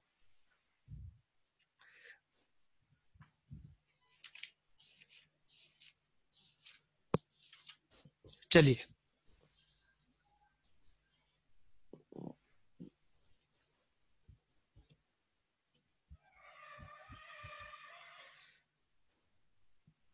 चलिए, पहले तो मुझे लग रहा है कि आप लोगों को थोड़ा रिलैक्स होना जरूरी है अभी, क्योंकि आज चीजें काफी कॉम्प्लेक्स हो गई है। तो आप लोग एकदम टेंशन फ्री हो जाइए। देवघर सेंटर पे हलचल मच गई तुरंत एकदम। अच्छा बच्चों देखो, चलो पढ़ाई की बात तो करेंगे अभी 5 मिनट में। 5 मिनट का आप लोगों से मैं वैसे पर्सनल बातें कर लेता हूँ। अच्छा आप लोगों को समझ में आ रहा है ना जो मैं पढ़ा रहा हूँ, या मैं यस सर। इससे भी नीचे लेके जाऊं देवघर सेंटर पे? ठीक है ठीक है सर। क्वेश्चन में देवघर सेंटर पूछ रहा हूँ, आंसर सर मुझे सर यही लेवल ठीक है सर। मधुपुर से। अच्छा ये और ले, थोड़ा ऊपर लीजिएगा तो और अच्छा होगा सर। मधुपुर सेंटर पे सही है सर। सही। तो फिर आप लोग एकदम एक्टिव क्यों नहीं बैठे हो? आप लोग एकदम मुरझाए हुए क्यों बैठे हो, जैसे पता नहीं आज क्या पढ़ लिया आप लोगों ने? बहुत एक्टिव है हम लोग। तो आंसर बताइए ना, फिर आंसर तो आप लोग बताते नहीं हो। ऐसे यहाँ में खड़ा हो गया मुझे भी लगने लगता है पता नहीं मैं आज कौन सी भाषा पढ़ा रहा हूँ, जो बच्चे आंसर ही नहीं दे रहे हैं। क्या कितने बच्चे खाना खा के आए हैं आज? 3 बच्चे खाना नहीं खा के आऊंगे तो फिर कैसे एक्टिव होंगे आप लोग? आपकी मम्मी पापा प्यार नहीं करते क्या आप लोगों से?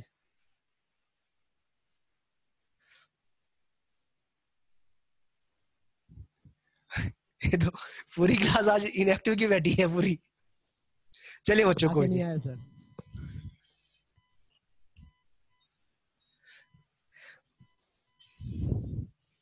बच्चों आप लोग खुश रहो बस, मैं दोबारा फिर बता रहा हूँ। चलिए आपने क्वेश्चन पूछा था कि सर ये एमपी का कैसे पावर आता है, कैसे वोटिंग पावर आपने निकाला है।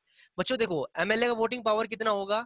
एमएलए का वोटिंग पावर होगा total population of India upon total MLA of India. ठीक है बच्चों। बच्चों एक एमपी की वोटिंग पावर कितनी होगी? एमपी की वोटिंग पावर होगी total voting power of MLA upon total number of MP. इसके हिसाब से एक एमपी की वोटिंग पावर निकलेगी, यहां से एमएलए की वोटिंग पावर, यहां से फिर एमपी की वोटिंग पावर। बच्चों यहां तक बात समझ आ गई सभी को? सभी को बात समझ में आ गई है? Yes sir. जिसने क्वेश्चन पूछा था उनको समझ आया क्या? Yes sir. ठीक है बच्चों। बच्चों अब मैं चुनाव, आपको पता लगे कि चुनाव कैसे होता है। यहां से कौन कौन वोटिंग करेंगे? लोकसभा के मेंबर, इलेक्टेड मेंबर, राज्यसभा के इलेक्टेड मेंबर और स्टेट लेजिस्लेटिव के इलेक्टेड मेंबर। ये सब क्या करते हैं? पार्टिसिपेट करते हैं चुनाव में। किसके? राष्ट्रपति के चुनाव में। बच्चों अब क्वालिफिकेशन क्या क्या होनी चाहिए राष्ट्रपति बनने के लिए?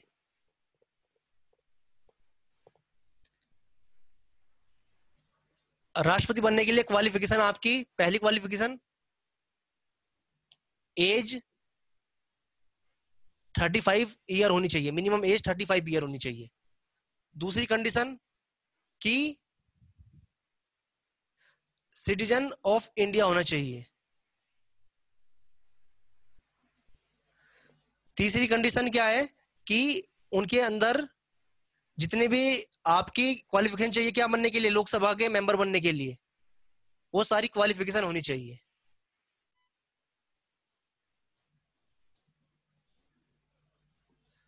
ये 3 कंडीशन है केवल। इन 3 कंडीशन को जो भी फुलफिल करेगा वो क्या बन जाएगा, प्रेसिडेंट बन जाएगा।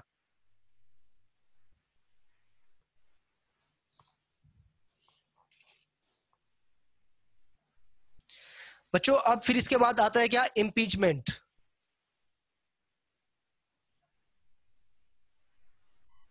कि राष्ट्रपति को कैसे हटाया जा सकता है। महाभियोग, इसको हिंदी में बोलते हैं महाभियोग।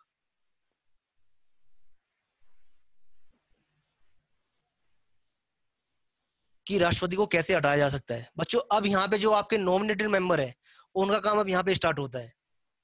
राष्ट्रपति को अगर आपको हटाना है तो 2/3 ऑफ टोटल मेंबर का वोट राष्ट्रपति के हटाने के लिए जाना चाहिए।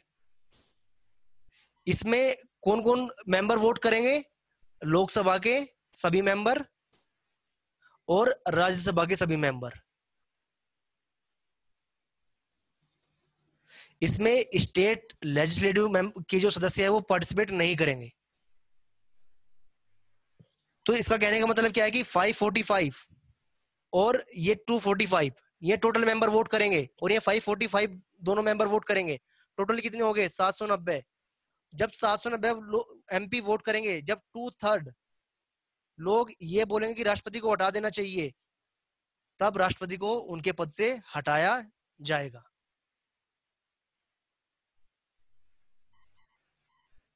बच्चों यहां तक बात समझ आई सभी को? Yes sir. Yes sir. मैं एक बार फिर आप लोगों को बता दूं कि जब राष्ट्रपति का चुनाव होता है तब उसमें 3 मेंबर पार्टिसिपेट करते हैं। पहले लोकसभा के मेंबर, दूसरा राज्यसभा के मेंबर, तीसरा स्टेट लेजिस्लेटिव के मेंबर। कौन से? जो इलेक्टेड होते हैं। पर जब राष्ट्रपति को हटाया जाता है उनके पद से अगर उनको हटाना है तो इसमें केवल लोकसभा के सभी member not elected, all member of Lok Sabha, चाहे वो नॉमिनेटेड हो या फिर वो इलेक्टेड हो। ऐसे ही राज्यसभा के मेंबर 245, 545 ये पार्टिसिपेट करते हैं केवल। स्टेट लेजिस्लेटिव के मेंबर पार्टिसिपेट नहीं करते हैं। ये जब इनके 790 है, जब इसमें 790 में से 2/3 ये बोलते हैं कि हाँ भाई राष्ट्रपति को हटा दो, तब राष्ट्रपति को हटाया जाता है।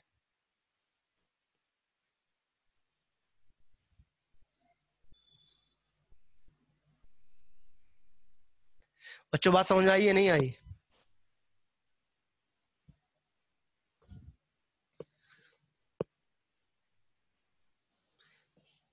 अभी तो 45 मिनट और बची है। आप लोग एकदम ऐसे तो पढ़ाने में मजा नहीं आएगा मुझे। लिख रहा है सब कोई।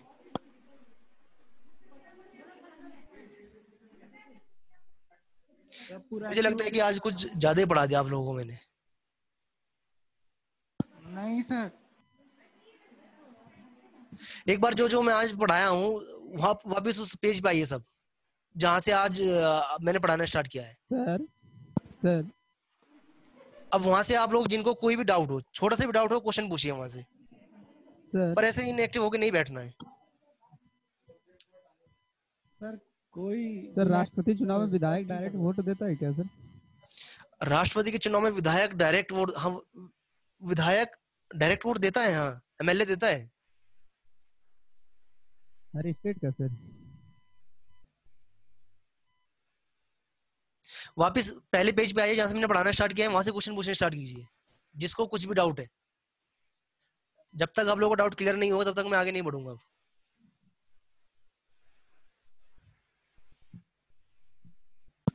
सर कोई डाउट नहीं है सर।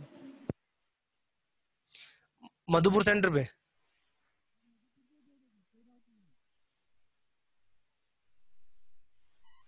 नीति आयोग का अध्यक्ष कौन होता है सर? प्रधानमंत्री। प्रधानमंत्री होता है। कोई डाउट नहीं है सर। चलिए फिर आगे चले। हाँ सर।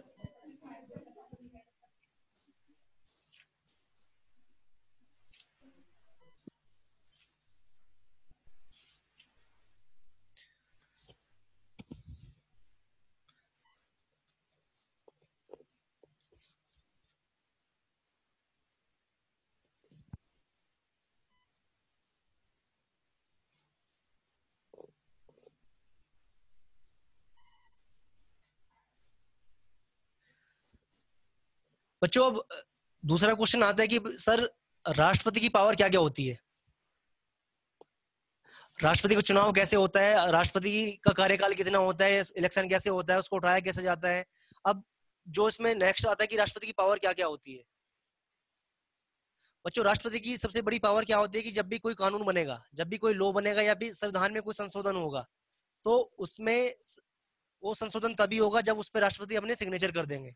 कहने का मतलब ये है, पहले वो लोकसभा से पास होगा। कोई भी कानून अगर बनाया जा रहा है, जैसे CAA का कानून था, इसको बनाया गया, पहले वो लोकसभा से पारित हुआ, उसके बाद वो कहाँ गया, राज्यसभा में गया,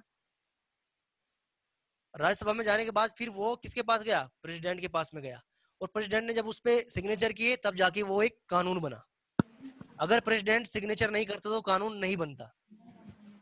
हाँ सर। तो बच्चों इसमें प्रेसिडेंट के पास में एक पावर होती है कि अगर उनको ये लग रहा है कि भाई मुझे ये कानून नहीं बनाने देना है, तो वो उस पर सिग्नेचर नहीं करेंगे, और जब तक वो सिग्नेचर नहीं करेंगे तब तक वो कानून नहीं बनेगा। तो बच्चों जो ये पावर होती है इसको बोलते हैं वीटो पावर, वीटो शक्ति।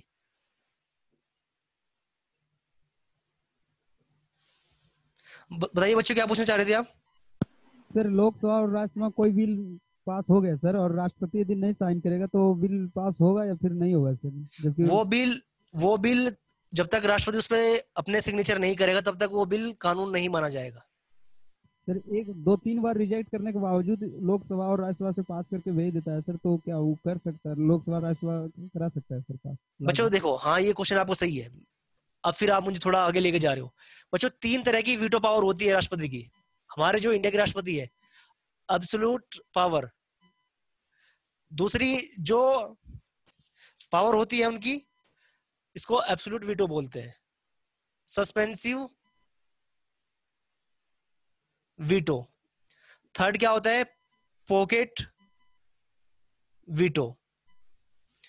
ये 3 तरह की पावर होती है। बच्चों देखो, जो ये पॉकेट वीटो है, इसका मतलब पॉकेट यानी जेब। आप राष्ट्रपति के पास कोई कानून यहां से पास होके गया, लोकसभा से, राज्यसभा से, राष्ट्रपति उसके ऊपर कोई भी निर्णय ना ले, यानी वो अपने कौन से पावर का यूज कर रहा है, पॉकेट वीटो को यूज कर रहा है। हाँ सर।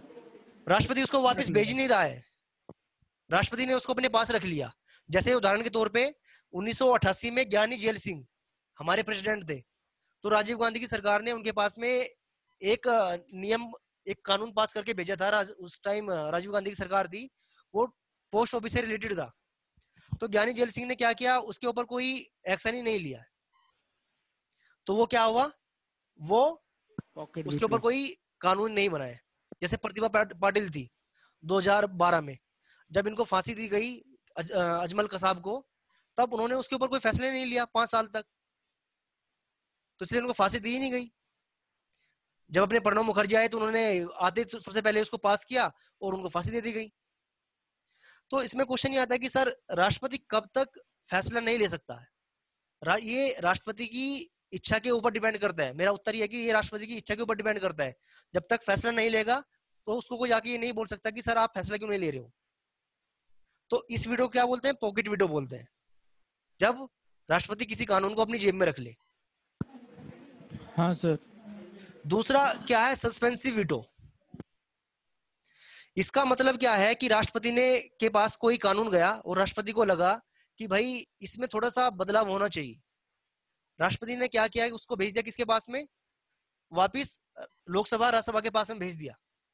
लोकसभा ने फिर उसको वापस पारित करके राष्ट्रपति के पास में भेज दिया। चाहे तो उसने संविधान में संशोधन किया हो, या राष्ट्रपति ने जो कुछ बोला था उसमें थोड़ा संशोधन किया हो ना भी किया हो, दोबारा उसको भेज दिया, तो राष्ट्रपति को उसके ऊपर सिग्नेचर करने ही पड़ेंगे। तो ये यानी जो राष्ट्रपति की वीटो पावर थी उसको सस्पेंड कर दिया है किसने? राज्यसभा और लोकसभा ने, इसलिए इसको सस्पेंसिव वीटो बोलते हैं। समझ आ गया? दूसरे बार में या तीसरे बार में सर? बच्चों अगर राष्ट्रपति ने एक बार वापस भेज दिया और दूसरी बार फिर राज्यसभा लोकसभा ने उसको पास करके वापस भेज दिया एक बार में, तो राष्ट्रपति को उसके ऊपर सिग्नेचर करने ही पड़ेंगे एक बार में ही। अच्छा, राष्ट्रपति एक जो भी कोई कानून है, जो भी कोई लॉ है, उसको एक बार वापस कर सकता है, सिर्फ एक बार। ठीक है ये सर। नहीं कि एक बार वापस किया फिर वापस करेंगे फिर वापस करेंगे, बस एक बार वापस कर सकता है। बच्चों बात समझ में आ गई यहाँ तक? हाँ सर। Yes sir. बच्चों जो आपकी एब्सोल्यूट पावर होती है,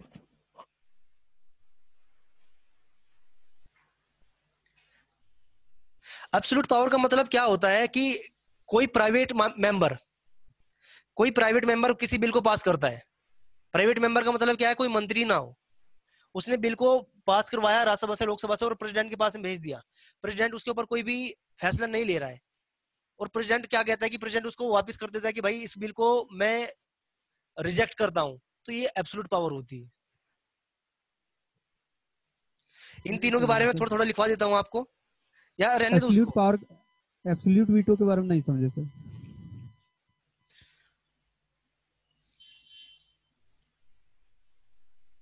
क्या बच्चे, क्या क्वेश्चन था आपका? सर एब्सोल्यूट पावर के बारे में नहीं समझे सर।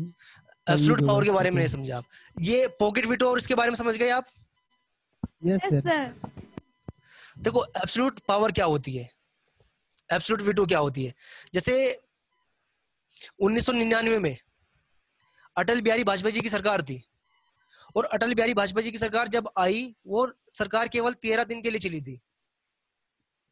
13 दिन के लिए वो सरकार चली थी। अटल बिहारी वाजपेयी जी ने सबसे पहले आते 13 दिन में क्या किया था कि जो ये पोखरण विस्फोट है उसमें आके लोकसभा में उसको पास करवाया, राज्यसभा में उसको पास करवाया और प्रेसिडेंट के पास में भेज दिया था कि हम ये पोखरण विस्फोट करने जा रहे हैं। तो 13 दिन बाद सरकार गिर गई अटल बिहारी वाजपेयी जी की। अब जब ये प्रेसिडेंट के पास में पहुंचे तो प्रेसिडेंट को ये पता लग गया था कि भाई सरकार तो गिर चुकी है जिसने इस बिल को पास करके भेजा है, तो प्रेसिडेंट ने उसके ऊपर कोई भी फैसला नहीं लिया। समझ आया बच्चों? ये होता है आपका एब्सोल्यूट पावर।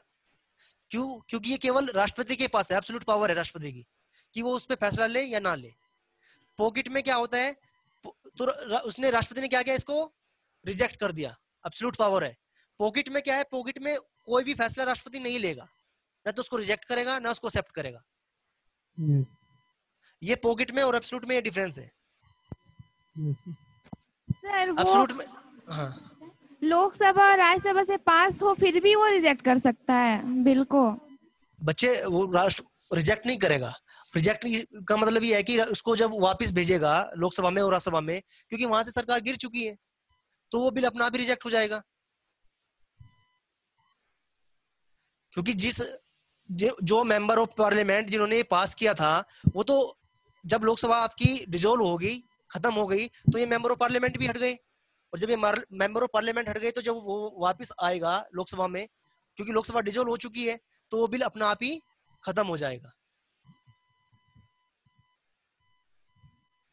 बच्चे पॉलिटी इतनी आसान नहीं है। फिर मैं यहाँ से थोड़ा और आगे लेके चलूंगा आपको, कौन से बिल खत्म हो जाते हैं, कौन से बिल खत्म नहीं होते हैं। मैं इसलिए आपको सही स्टार्टिंग में पूछा था कि कोई अगर पीसीएस की तैयारी कर रहा हो तो मुझे बता दीजिए, आप लोग सब सीजीएल वाले हो।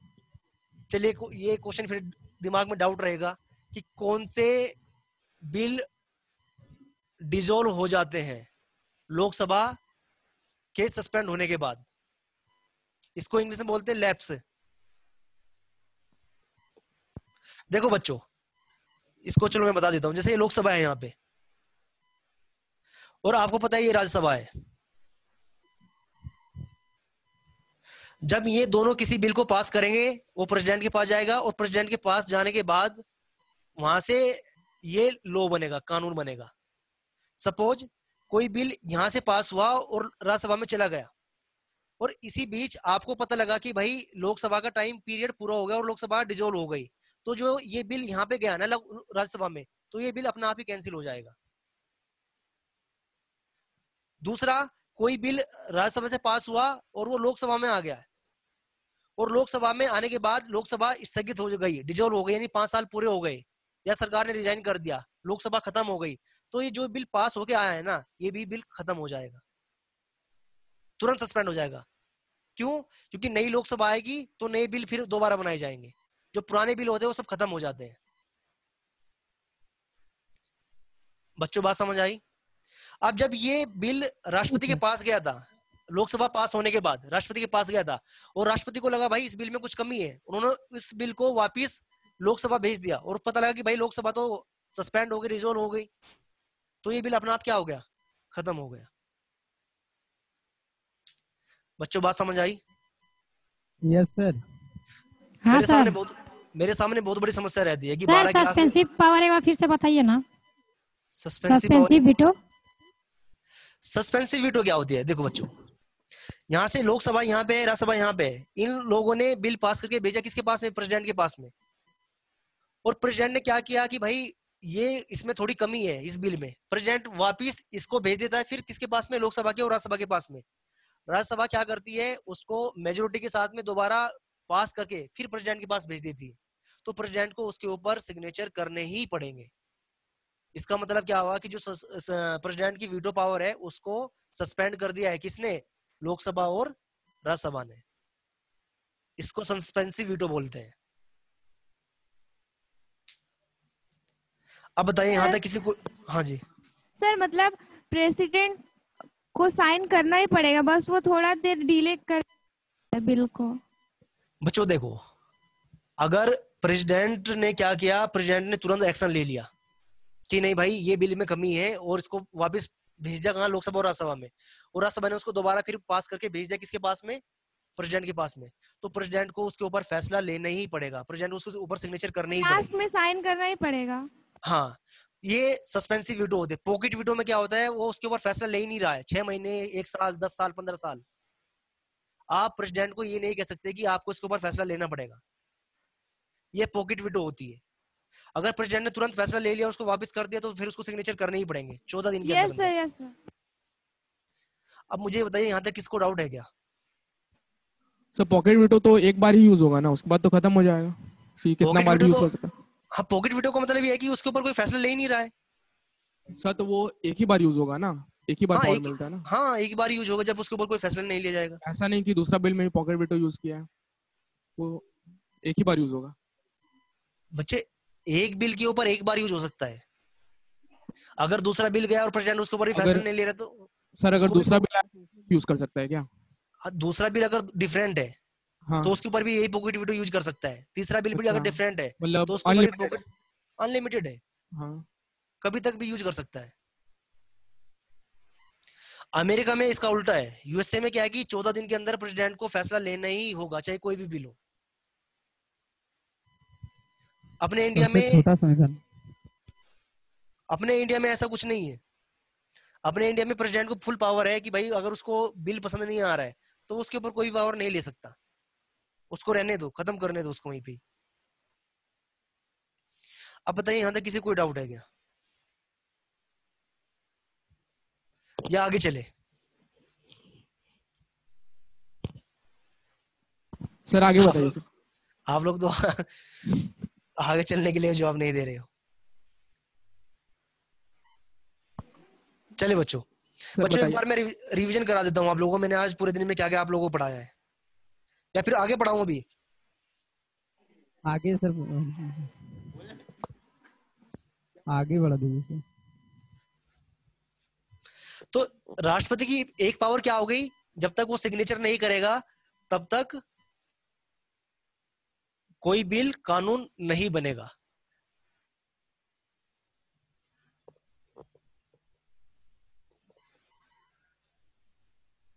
दूसरी पावर क्या है? लेजिस्लेटिव पावर तो आपने देख ली, जब तक वो किसी बिल के ऊपर सिग्नेचर नहीं करेगा वो कानून नहीं बनेगा। दूसरा क्या होता है? Financial power. जब भी आपका बजट पेश होगा, जब भी लेजिस्लेटिव मतलब सर? अच्छा, लेजिस्लेटिव मतलब यही होता है जो मैं आपको अभी बताया था, वीटो पावर, सस्पेंसिव पावर, ये सब लेजिस्लेटिव में ही आती है। यानी जब तक वो सिग्नेचर नहीं करेगा तब तक कोई भी लॉ नहीं बनेगा। ये लेजिस्लेटिव पावर होती है। पावर में पहले ये, दूसरा क्या है, फाइनेंशियल पावर। फाइनेंशियल पावर क्या होती है बच्चे, जैसे आपका बजट हो गया है, जब तक राष्ट्रपति, बजट को बोलते हैं मनी बिल,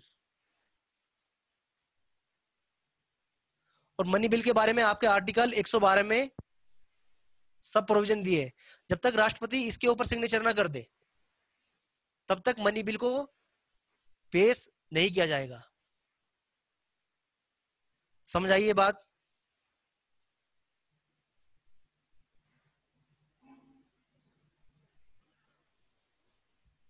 बच्चों यही क्लास को आज रोकते हैं मेरे हिसाब से।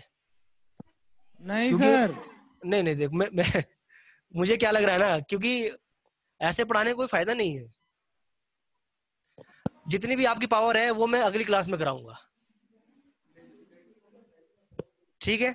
अब यहाँ तक किसी को कोई क्वेश्चन पूछे थे, क्योंकि देखो मैं यहाँ खड़ा होकर पढ़ाऊंगा, ये चीजें बहुत इंपॉर्टेंट है। आप लोग एकदम एक्टिव नहीं बैठे हो, आप लोग एकदम पता नहीं कहाँ खो गए हो सब। ये क्यों हो रहा है? क्योंकि मुझे लग रहा है लगभग आप सभी पॉलिटी पहली बार पढ़ रहे हो, और पहली बार में ही सब चीजें आप सोचो कि मैं सब एकदम आइंस्टीन बन जाऊं, तो ये नहीं होगा। सर कोई डाउट नहीं है सर, आगे बढ़िए ना सर, यहाँ तक अच्छे से क्लियर हो गया सबका। एक आपके पास पॉलिटी की कोई बुक है क्या आप लोगों के पास में? किसी के पास में? नहीं सर। किसी के पास पॉलिटी की कोई बुक नहीं है? घर पे है सर। लूसेंट घर है पे सर। लूसेंट है सबके पास में? मेरे पास है सर। कितने बच्चों के पास पॉलिटी की बुक है? एम लक्ष्मीकांत का सर। लक्ष्मीकांत तो सबसे बेहतरीन बुक है। Yes sir. आप लोगों के पास बुक है। तो बच्चों अगली क्लास में क्या करना है ना, अगली क्लास में president, vice president, prime minister, इनको पढ़ के आना है। Yes sir. मैं तभी अगली क्लास में इससे आगे स्टार्ट करूंगा। ठीक है सर। क्योंकि मुझे ऐसा लग रहा है कि लगभग कि आप लोगों को थोड़ा समझ नहीं आ रहा है। सर सबको समझ में आ रहा है सर? तो समझ में आ रहा है सर। नहीं, एक सेंटर पे समझ में आ रहा है। देखो मैं अभी कितना टाइम बचा है हमारे पास में? अभी आधा घंटा है सर। आधा घंटा और बचा है अभी। हाँ, अभी 20 मिनट के आसपास बची है। तो बच्चों मुझे एक बात बताइए आप लोग, देखो मैं एक बार फिर आपको कहता हूँ, मैं आज पॉलिटी तो नहीं पढ़ेंगे अभी। रीजनिंग में किसी को कुछ पूछना है क्या? सर इसी में थोड़ा आगे बढ़ा दीजिए ना सर। सौंदर्य जी,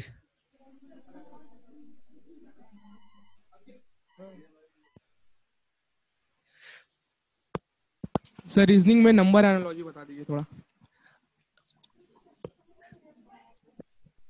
पॉलिटी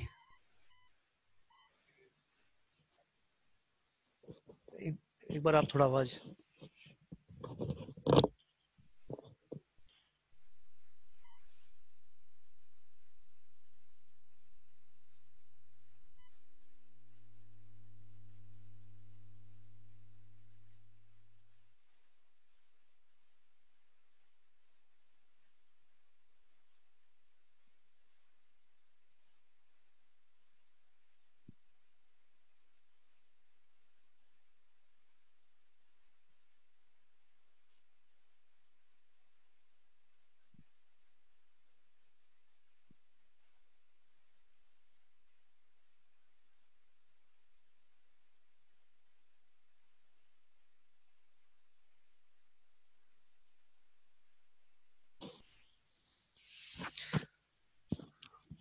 बच्चों अब बताइए आप लोग, कितने बच्चे अभी इस चीज के पक्ष में है कि पॉलिटी पढ़ाया जाए?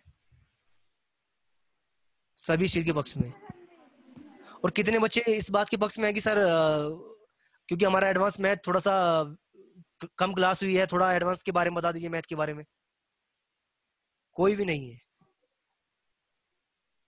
एडवांस मैथ के बारे में कोई भी नहीं है। चलिए अच्छा, हम आपकी sir advance advance math math, sir. Advance math की क्लास सर आप, एडवांस मैथ की क्लासेज आपकी कम हुई है ना? बहुत कम हुई है मैं सर। बच्चों अलजेब्रा में आपको 3 कंसेप्ट ऐसे बताऊंगा, पूरे अलजेब्रा में, पूरे अलजेब्रा उसी पे खत्म हो जाएगी। अगर आप लोगों को पूछना है तो बताइए। हाँ सर, हाँ सर।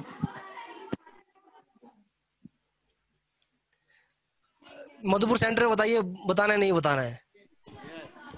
नहीं सर, मत बताइए। रहने दो। चलिए फिर इसी को स्टार्ट करते हैं आगे।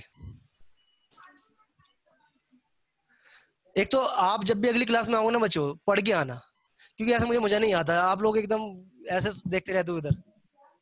तो अगली क्लास में जब भी आओगे तो आप पढ़ के आना इसके बारे में, ठीक है। तो पावर में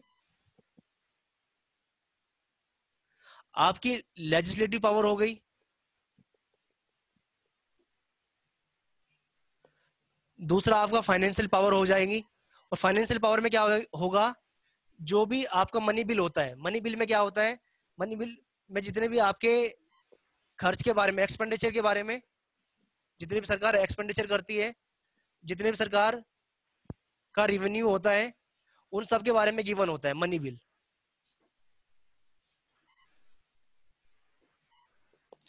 तो मनी बिल जब आपका पार्लियामेंट वाला चैप्टर स्टार्ट होगा, मैं मनी बिल के बारे में आपको बताऊंगी मनी बिल में क्या क्या आता है। तो ये मनी बिल कब पास होगा, जब इस पे प्रेसिडेंट अपना सिग्नेचर कर देगा।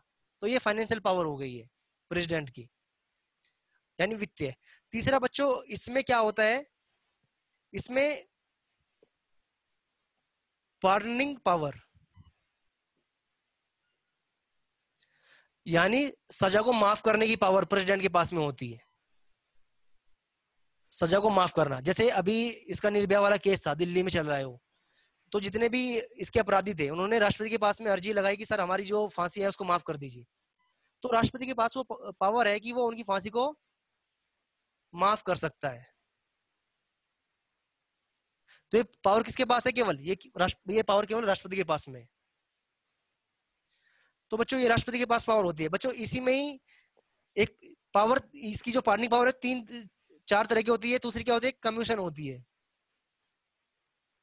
इसका अर्थ क्या होता है कि जो सजा मिली है, जैसे किसी को कठोर कारावास मिला है 2 साल का, और राष्ट्रपति को पता लगता है कि भाई वो जो अपराधी है उसका विकलांग हो गया है, वो दिव्यांग हो गया है, या फिर वो प्रेग्नेंट है, तो राष्ट्रपति उसकी जो सजा, कठोर सजा है, उसको घटा के 1 साल कर सकता है। 2 साल की उसको कठोर सजा मिली थी, उसको घटा के 1 साल कर देगा राष्ट्रपति। तो इसको बोलते क्या है, कमीशन, कि उसकी जो कठोर सजा है उसको घटा के कितना कर दिया, 1 साल। 2 साल से घटाकर। तीसरा बच्चों इसमें बोलते हैं क्या, रिमिशन। इसका अर्थ क्या होता है कि किसी को अगर 10 साल की सजा मिली है तो राष्ट्रपति इसको घटा के 1 साल ही कर सकता है। बच्चों इसमें और इसमें अंतर क्या है, इसमें और इसमें अंतर यह है कि जो भाई वो कठोर कारावास था उसको 2 साल घटा के 1 कर दिया है। यहाँ पे जो आपका कठोर कारावास है, मान लीजिए उसको 10 साल कठोर कारावास मिला है, तो राष्ट्रपति इसकी प्रवृत्ति यानी इसका नेचर यानी कठोर कारावास को सिंपल कारावास में बदल सकता है और उसको सजा को 1 साल कर सकता है। यहाँ पे जो नेचर है कठोर, वो कठोर ही रहेगा, चाहे सजा 1 साल की हो जाए। यहाँ पे क्या होता है, यहाँ पे आपका जो कठोर कारावास है, जो नेचर है, उसको बदल के 1 साल कर दिया जाता है, उसको सिंपल कारावास कर दिया जाता है, कठोर ना करके। तो ये पार्डनिंग पावर है राष्ट्रपति की। अब बच्चों इसके बाद फिर आपका आता है वाइस प्रेसिडेंट।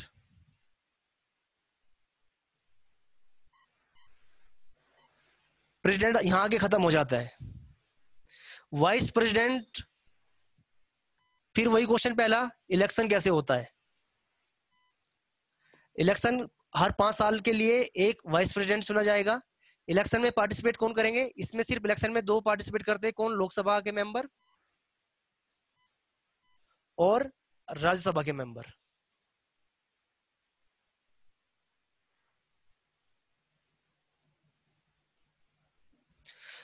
इसके टोटल मेंबर यानी कितने, 545। इसके टोटल मेंबर कितने, यानी 4-45। ये सब वोटिंग करते हैं। स्टेट लेजिस्लेटिव इसमें पार्टिसिपेट नहीं करता है। दूसरा, इसमें कंडीशन क्या क्या होती है एक वाइस प्रेसिडेंट बनने के लिए। पहली कंडीशन की उसकी एज 35 साल होनी चाहिए। दूसरी कंडीशन की वो सिटीजन होना चाहिए, कहाँ का, इंडिया का, सिटीजन ऑफ इंडिया।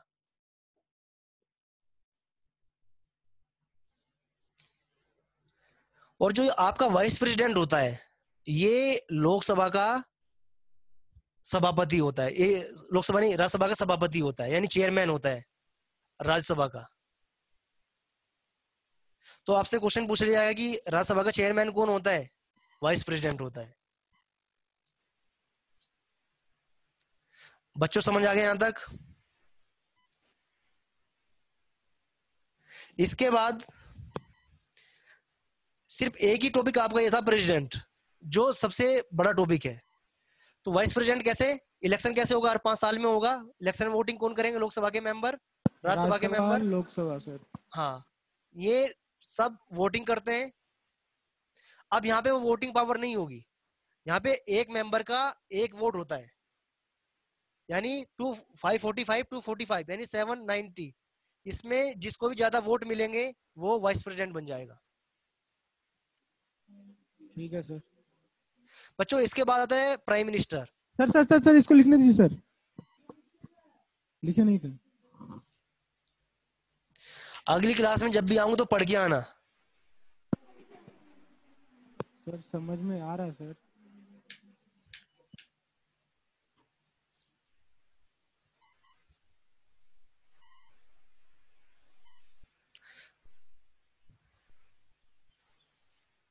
सर थोड़ा सा हटिए, लिख लिया? सर थोड़ा सा हटिए।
बच्चों लिख लिया गया? नहीं sir. Yes sir.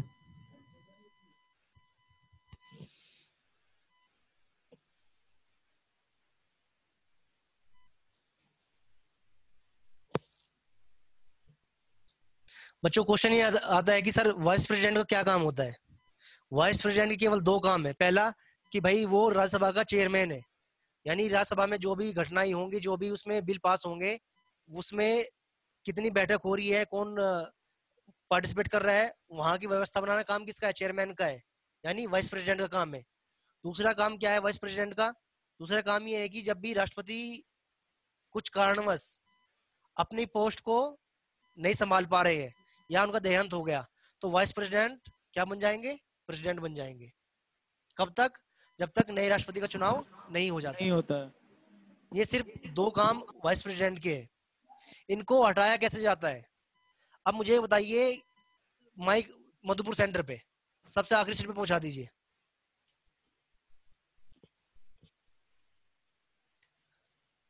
Madhupur centre पे सबसे आखिरी में माइक।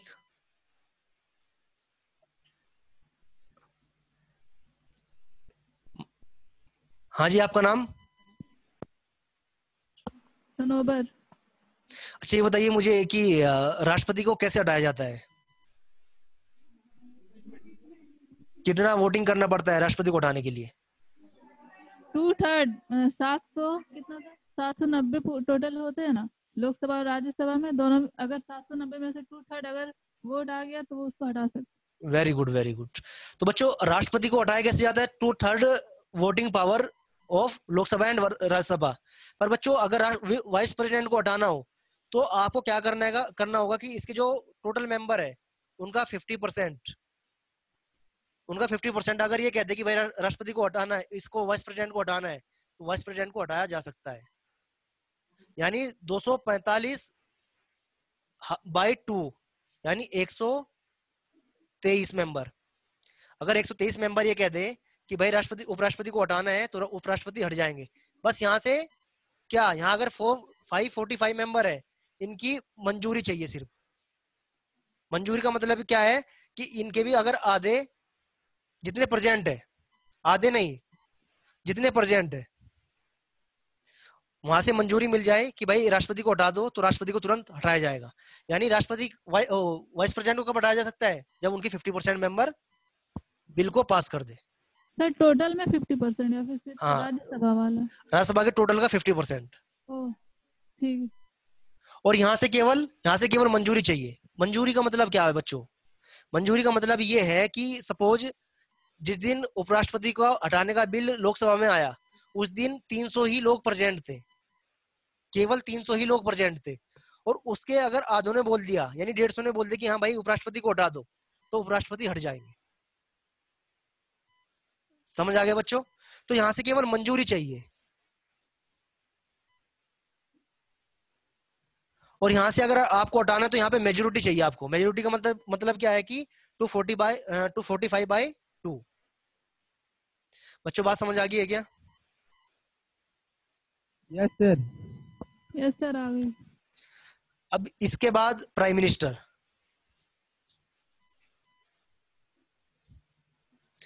बच्चों उपराष्ट्रपति के केवल दो ही काम है, एक तो चेयरमैन बनना यानी सभापति बनना किसका? राज्यसभा का। दूसरा काम क्या है कि अगर किसी कारणवश प्रेसिडेंट अपनी पावर को नहीं संभाल पा रहे हैं, यानी अपने पद को नहीं संभाल पा रहे हैं, तो जो आपका वाइस प्रेसिडेंट है वो प्रेसिडेंट की तरह कार्य करने लगता है।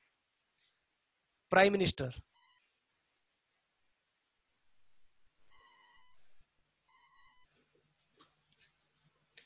बच्चों प्राइम मिनिस्टर के बारे में किसी भी आर्टिकल में नहीं गिवन है। प्राइम मिनिस्टर के बारे में किसी भी आर्टिकल में नहीं बताया गया है पूरे संविधान में। बस एक बात लिखी गई है किसमें? आर्टिकल 74 में, अनुच्छेद 74 में, कि भारत, क्या बात लिखी गई कि राष्ट्रपति लोकसभा में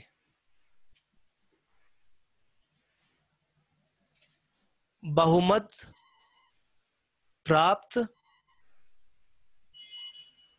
पार्टी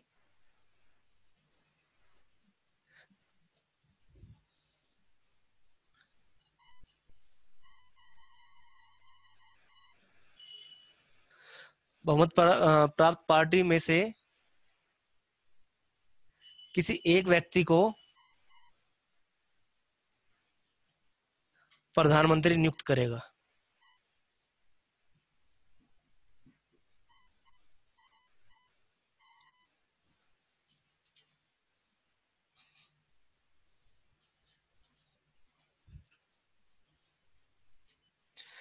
आर्टिकल 74 में यह बात लिखी गई है, अनुच्छेद 74 में, कि राष्ट्रपति किसी एक ऐसे व्यक्ति को प्रधानमंत्री नियुक्त करेगा जिसको लोकसभा में बहुमत प्राप्त हो। तो बच्चों सिर्फ एक बात ये लिखी गई है, इसका मतलब ये है कि प्रधानमंत्री को तुरंत हटाया जाएगा। कब? जब उसको लोकसभा में बहुमत प्राप्त नहीं होगा। बच्चों ये बात ध्यान रखना। कौन सी? लोकसभा। सर। हाँ जी सर जो मनोनीत सदस्य है सर वो भी वोटिंग करते हैं क्या सर प्रधानमंत्री को चुनाव में? बच्चों प्रधानमंत्री का चुनाव ये थोड़ा ही होता है। प्रधानमंत्री ये चुनाव तो सर हम लोग कर नहीं सर, जैसे कि 543 है सर, तो उसमें मतलब बराबर आ जाए सर, तो उसको नॉमिनेट करता है क्या सर? बच्चे ये लोकसभा के मेंबर है, इनको कौन चुनता है? इसको हम चुनते हैं, हमने इनको चुना। यहाँ पे केवल 2 मेंबर ऐसे होते हैं एमपी जो एंग्लो इंडियन होते हैं, जिनको राष्ट्रपति नॉमिनेटेड करता है। इनका कोई भी पार्टी नहीं होती है। जब इनकी कोई भी पार्टी नहीं, तो ये किसी भी पार्टी के प्रधानमंत्री के चुनाव के लिए पार्टिसिपेट नहीं करेंगे। अब लोकसभा में मान लो 545 मेंबर है, और वहां पे जैसे 370 सीट चाहिए, 372 चाहिए। जिस पार्टी को 372 सीट मिल जाएगी, 373, वो क्या बन जाएंगे? उस पार्टी का कोई नेता को राष्ट्रपति प्रधानमंत्री बना देंगे। क्वेश्चन ये आता है 300 सर 200 की 300 सर 272 272 सॉरी। क्वेश्चन ये आता है कि सर अगर 2 पार्टी है केवल, और दोनों पार्टी को 272 सीट मिल गई, तो प्रधानमंत्री किसको बनाया जाएगा? अब ये निर्भर किसके ऊपर करता है? राष्ट्रपति के ऊपर निर्भर करता है। आप ये नहीं कह सकते कि राष्ट्रपति ने प्रधानमंत्री इसको क्यों बनाया है या फिर इसको क्यों बनाया है। प्रधानमंत्री इनवाइट करेगा, ये राष्ट्रपति इनवाइट करेगा इस पार्टी के नेता को कि आप आके अपना विश्वास मत पारित कराइए और प्रधानमंत्री बनिए। अगर ये यहाँ पे 273 मेंबर ऑफ पार्लियामेंट एमपी का समर्थन राष्ट्रपति को दे देता है कि सर मेरे पास 273 है, एक मेंबर इसका मेरे पार्टी में आ गया, तो राष्ट्रपति क्या करेगा? उसको प्रधानमंत्री नियुक्त कर देगा। सर तो 272 दोनों को नहीं ना आ सकता सर, क्योंकि 543 ही है सर। बच्चे 272, मैं एक उदाहरण बता रहा हूँ, ये मान लीजिए यहाँ पे 271 ही आ गया, 271 आ गया, 200 कितने हो गए? ये 544 हो गया ना, हो गया। एक मेंबर किसी और पार्टी का है, तो मेरे कहने का मतलब ये है कि राष्ट्रपति इसको बुला सकता है, इसको बुला सकता है, क्योंकि बहुमत दोनों के पास है। पर 42 कौन सर? 271 सर कितने हो गए? 271 542 हो गया ना। 544 लिखे सर, तो 5 भाई 272 मान लो। जो मैं समझाना चाह रहा हूँ वो लोग नहीं समझ रहे हो, आप अंकों में घूम रहे हो। सर हम समझ नहीं पा रहे हैं सर। जैसे कि दोनों पार्टी को बराबर बहुमत आ जाए सर, और पूर्ण बहुमत किसी को नहीं आए, तो फिर राष्ट्रपति किसको मतलब प्रधानमंत्री कर सकता है? मैं वही तो समझा रहा हूँ, वही तो मैं बता रहा हूँ। मैं ये बता रहा हूँ कि अगर दोनों पार्टी को बराबर वोट मिल गए तो ये राष्ट्रपति की अपनी पावर है, वो किसी भी दोनों में से किसी एक को भी बुला सकता है पहले कि भाई आइए और अपना 273 मत को, विश्वास मत को मेरे सामने लेके आइए कि भाई आपके पास 273 है या नहीं है। अगर ये पार्टी के मेंबर राष्ट्रपति के पास गए और इनके पास केवल 272 ही रहे, तो फिर राष्ट्रपति दूसरी पार्टी को बुलाएगा, इस पार्टी को, कि अब आपका नंबर है, आइए और अपना बहुमत दिखाइए कि आपके पास बहुमत है नहीं है। अगर इसके पास भी 272 ही रहे, ये भी प्रूफ नहीं कर पाया बहुमत को, तो फिर लोकसभा को डिसॉल्व कर दिया जाएगा, दोबारा फिर इलेक्शन होंगे। कब तक? जब तक किसी एक पार्टी को 273 वोट, 273 एमपी नहीं मिल जाते, तब तक। समझ आया? 2009 में क्या हुआ था? 2009 में कांग्रेस के पास 160 के आसपास एमपी थे, पर कांग्रेस ने दूसरी पार्टी, से समाजवादी पार्टी होगी है या कौन सी एनसीपी होगी है, इन पार्टियों से गठबंधन किया और 273 सीट, 273 एमपी प्रेसिडेंट को बता दिया कि भाई ये पार्टी हमें गठबंधन कर रही है हमारे साथ में, हमारे टोटल 273 हो गए। तो राष्ट्रपति ने इनको प्रधानमंत्री बनाने के लिए नियुक्त कर दिया, न्योता दे दिया, और तब इन्होंने मनमोहन सिंह को अपना प्रधानमंत्री बनाया था। 2019 में क्या हुआ? बीजेपी के पास 303 सीट आ गई, तो राष्ट्रपति अब किसी और पार्टी को नहीं बुला सकता, केवल एक पार्टी को बुलाएगा। किसको? बीजेपी को। क्यों? क्योंकि इसके पास बहुमत है। यहां तक बताइए, किसी को डाउट है क्या? सर यदि लोकसभा का चुनाव हो सर और किसी भी पार्टी को बहुमत नहीं मिले सर, और मतलब 2-3 क्षेत्रीय पार्टी सर, हाँ मैं समझ गया आप तो क्या पूछना चाह रहे हो। आप ये पूछना चाह रहे हो कि सर, ये रफ कर दो ये यहां से। Yes sir. आप पूछना ये चाह रहे हो कि सर जैसे लोकसभा है, अब लोकसभा में एक पार्टी है उसके पास 160 सीट है, दूसरी पार्टी है उसके पास 120 सीट है, तीसरी पार्टी है उसके पास 130 है, चौथी पार्टी उसके पास 140 सीट है। तो सर किसी के पास भी बहुमत नहीं है, तो अब प्रेसिडेंट किसको बुलाएगा? प्रेसिडेंट अब इस पार्टी को बुलाएगा जिसके पास सबसे ज्यादा एमपी है। प्रेसिडेंट इस पार्टी को बुला सकता है, प्रेसिडेंट इस पार्टी को बुला सकता है, प्रेसिडेंट इस पार्टी को बुला सकता है। तीनों, जब तक आपके पास बहुमत नहीं है, यानी जब तक आपके पास 273 सीट नहीं है, तो राष्ट्रपति किसी भी पार्टी के नेता को बुला सकता है और उनको अपना बहुमत सिद्ध करने के लिए बोलेगा। समझ आया बच्चों? अभी पिछले इलेक्शन में अरुणाचल प्रदेश में यही हुआ था। अरुणाचल प्रदेश में क्या हुआ था और कर्नाटक में क्या हुआ था? जो वहां पे बीजेपी की सरकार थी अरुणाचल प्रदेश में, उसकी सीट थी 22, और जो कांग्रेस की सरकार थी उसकी सीट थी 28। अगर हम बहुमत के हिसाब से चले, और बहुमत के लिए चाहिए थे 35 के आसपास सीट, अब बहुमत ना तो कांग्रेस के पास थी ना बहुमत बीजेपी के पास था, क्योंकि बहुमत के लिए चाहिए 35 सीट। तो यहाँ अरुणाचल प्रदेश में सरकार जो गवर्नर थे उन्होंने किसको बुला लिया? बीजेपी को बुला लिया कि भाई आइए और अपना बहुमत सिद्ध कीजिए। क्यों? क्योंकि यहाँ भाई किसी के पास पूरा बहुमत नहीं है। 70 सीट में से 35 सीट आपको चाहिए बहुमत प्रूफ करने के लिए, और बुला लिया किसको? बीजेपी को। कर्नाटक में क्या किया गवर्नर ने? बीजेपी के पास यहाँ 98 के आसपास सीट थी और कांग्रेस के पास यहाँ थी 112 के पास, 112। तो यहाँ पे बुला किसको लिया था? यहाँ भी बीजेपी को बुला लिया था गवर्नर ने। तो बच्चों मेरे कहने का मतलब क्या है, जब तक आपके पास पूरा बहुमत नहीं होगा तो राष्ट्रपति किसी को भी बुला सकता है। अगर आपके पास बहुमत हो गया, 273 सीट आपके पास हो गई, तो राष्ट्रपति केवल आपको ही बुलाएगा, किसी और को नहीं बुला सकता। राष्ट्र में भी हुआ था सर। बच्चों यहाँ तक बात समझ आई आप लोगों को? नहीं आई यहाँ तक? हाँ सर, क्लियर हो गया सर। क्लियर तो मुझे पता नहीं, पर समझ में आ जाना चाहिए। अब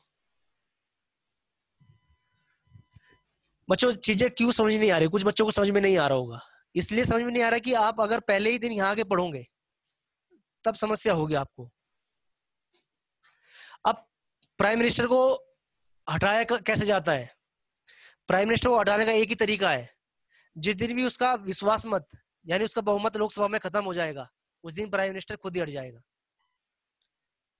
अगर 273 एमपी है लोकसभा में, सपोज 6 या 7 मेंबर या एक मेंबर भी, 2 मेंबर भी क्या हो गए, उनकी जो कैंडिडेट थे वो कैंसिल हो गई, बचे कितने? 271। तो इसी दिन प्रधानमंत्री अपनी पोस्ट से इस्तीफा दे देगा। क्यों? क्योंकि इनका लोकसभा में विश्वास मत नहीं रहा। समझ आ गया बच्चों? हाँ सर। तो कहने का मतलब ये है कि जब तक प्राइम मिनिस्टर का लोकसभा में विश्वास मत रहेगा यानी बहुमत रहेगा, तब तक वो प्राइम मिनिस्टर रहेगा, और जिस दिन भी वो कम हो जाएगा उस दिन वो प्राइम मिनिस्टर नहीं रहेगा। वैसे प्राइम मिनिस्टर कार्यकाल कितना होता है? जब तक लोकसभा रहती है यानी 5 साल तक।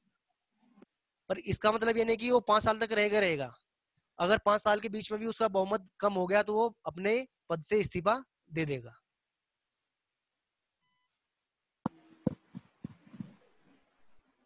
बच्चों बात समझ आई?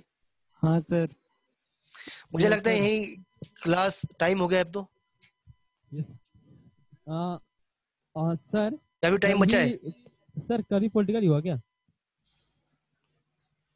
कल क्या होगा? हाँ जी बताइए। सर कल क्या होगा, कौन सब्जेक्ट? कल तो इंग्लिश है ना सुबह में। कल छुट्टी नहीं है सर? कल छुट्टी कैसी है? Sir English sir. अच्छा कल तो महाशिवरात्रि होगा ना कल तो? Yes sir. हाँ तो छुट्टी होनी चाहिए भाई, मैं तो शिव जी का भगत हूँ वैसे। देवघर में काफी अच्छा होता है सर, काफी। बच्चों पूछना इंग्लिश पड़ेगा। है सर। हाँ तो इंग्लिश होगा तो इंग्लिश की क्लास करा देंगे, उसमें क्या समस्या है। बच्चों इन्फॉर्म आपको बाद में दे दिया जाएगा, ग्रुप में आपके पास व्हाट्सएप कर दिया जाएगा, क्योंकि अभी हमें भी मालूम नहीं है कि कल छुट्टी है नहीं है। बच्चों देखो मैं दोनों सेंटर पे एक बात कह रहा हूँ, मधुपुर पे भी और देवघर पे भी। मैं इतना बच्चों का दिमाग देख के बता देता हूँ कि बच्चों को कितनी बात समझ में आ रही है। Yes sir. आज मुझे लगता है कि 50% बात समझ में आई होगी और 50% नहीं समझ में आई होगी। कितने नहीं बच्चों सर, के? आ गया समझ में सर सबको। अच्छा ये तो आपको धन्यवाद है, आपका एहसान है मेरे ऊपर, समझ आ गया सभी को। अब मैं एक क्वेश्चन आपसे पूछना चाह रहा हूँ, कितने बच्चों को 50% तक ही समझ आया? वो हाथ खड़ा करो। बच्चे शर्माना नहीं है क्योंकि मेरे घर से कुछ नहीं जा रहा है। अगर आपको 50% तक ही समझ आया तो मैं अगली क्लास में फिर इसको दोबारा से स्टार्ट कर सकता हूँ, नहीं तो फिर मैं अगली क्लास में अगला टॉपिक लेके चलूंगा। सर आप क्वेश्चन पूछिए, हम लोग आंसर देंगे 100% का।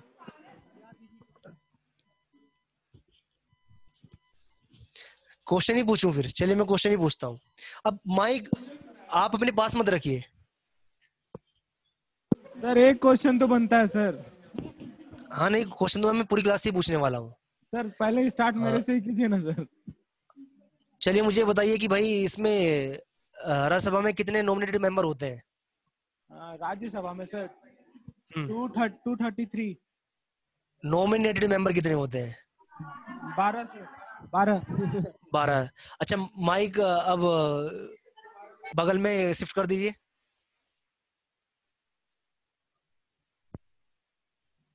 अब आप मुझे बताइए कि वो किन किन फील्ड से हो सकते हैं। वो जो 12 मेंबर होते हैं वो किन किन फील्ड से होते हैं? Sir social, art, literature, film industry. अरे बच्चे, फिल्म इंडस्ट्री कहाँ से आ गया उसमें?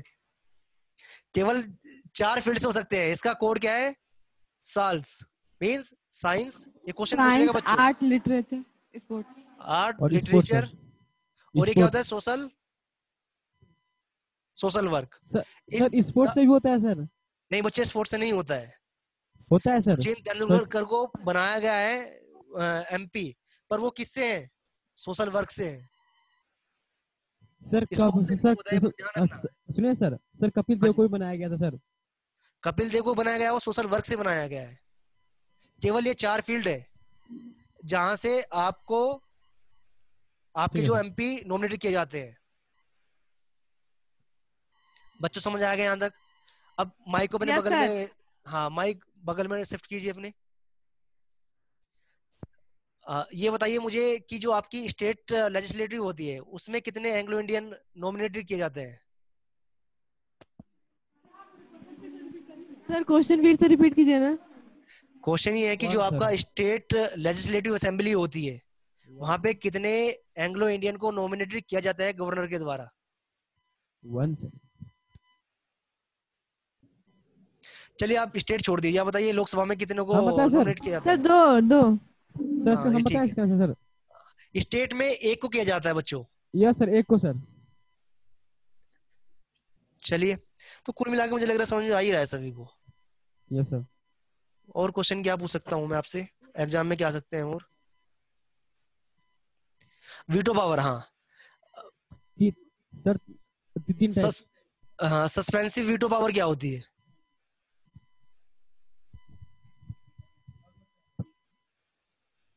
सर जिसमें सस्पेंसिव, बदलाव करने के लिए वापस भेज देता है लोकसभा राज्यसभा हाँ, और फिर वहां से फिर राष्ट्रपति के वो, पास, फिर वहां से आता है क्या बोलते हैं लोग। वेरी गुड वेरी आता है। गुड। हाँ ठीक है। अच्छा, अब एक जो इम्पोर्टेंट क्वेश्चन है, माइक को आप ट्रांसफर कर दीजिए, शिफ्ट कर दीजिए। राज्यसभा के लिए मिनिमम एज कितनी होनी चाहिए? 30। और लोकसभा के लिए? 25। Very good. माइक को शिफ्ट कीजिए। प्रेसिडेंट के लिए मिनिमम एज कितनी होनी चाहिए? 35। दूसरी कंडीशन? सर भारत का नागरिक हो। तीसरी कंडीशन? सर लोकसभा में मेंबर का जो होना चाहिए ना, जितना भी योग्यता, हाँ वेरी गुड। वही होना चाहिए। हाँ माइक को शिफ्ट कर दीजिएगा।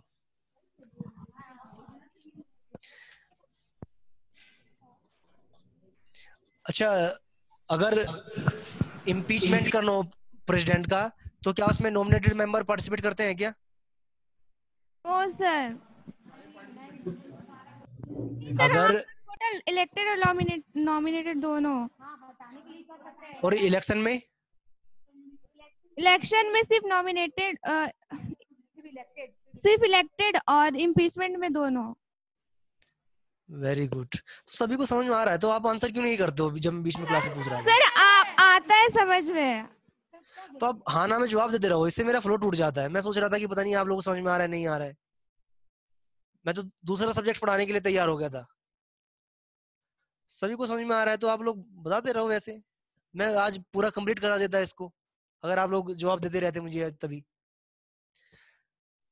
चलिए बच्चों, अब मुझे लगता है क्लास आपकी टाइम पूरा सर हो हम चुका लोग समझते रहते हैं सर, बस लिखते हैं इसलिए थोड़ा स्लो हो जाते हैं। बच्चों देखो, यहाँ मैं दिल्ली में, मैं मुखर्जी नगर में खड़ा हूँ, आप लोग झारखंड में हो। आप लोगों का चेहरा मैं देख नहीं पाता हूँ, सिर्फ आवाज सुन पाता हूँ। अगर आप हाँ या ना में जवाब दे रहे हो तो मुझे लगता है कि हाँ मैं सही पढ़ा रहा हूँ। अगर आप चुपचाप बैठे रहते हो तो मुझे लगता है कि यार मैं सही नहीं पढ़ा रहा हूँ। तो इसलिए आप हाँ या ना में जवाब देते रहिए मुझे। सर हम लोग लिखते रहते हैं इसलिए थोड़ा प्रॉब्लम हो जाता है हाँ ना में। और माइक एक ही है सर। अच्छा, लिखते हैं तो फिर माइक को छोड़ना पड़ता है। चलिए, तो कुल मिला के मैंने ठीक ही पढ़ाया आज। बहुत अच्छा लग रहा है सर, समझ में भी आता है सर। चलिए बच्चों, मैं अगली क्लास में इससे भी अच्छा पढ़ाऊंगा, आप लोग चिंता मत कीजिए। ठीक है बच्चों, थैंक यू क्लास।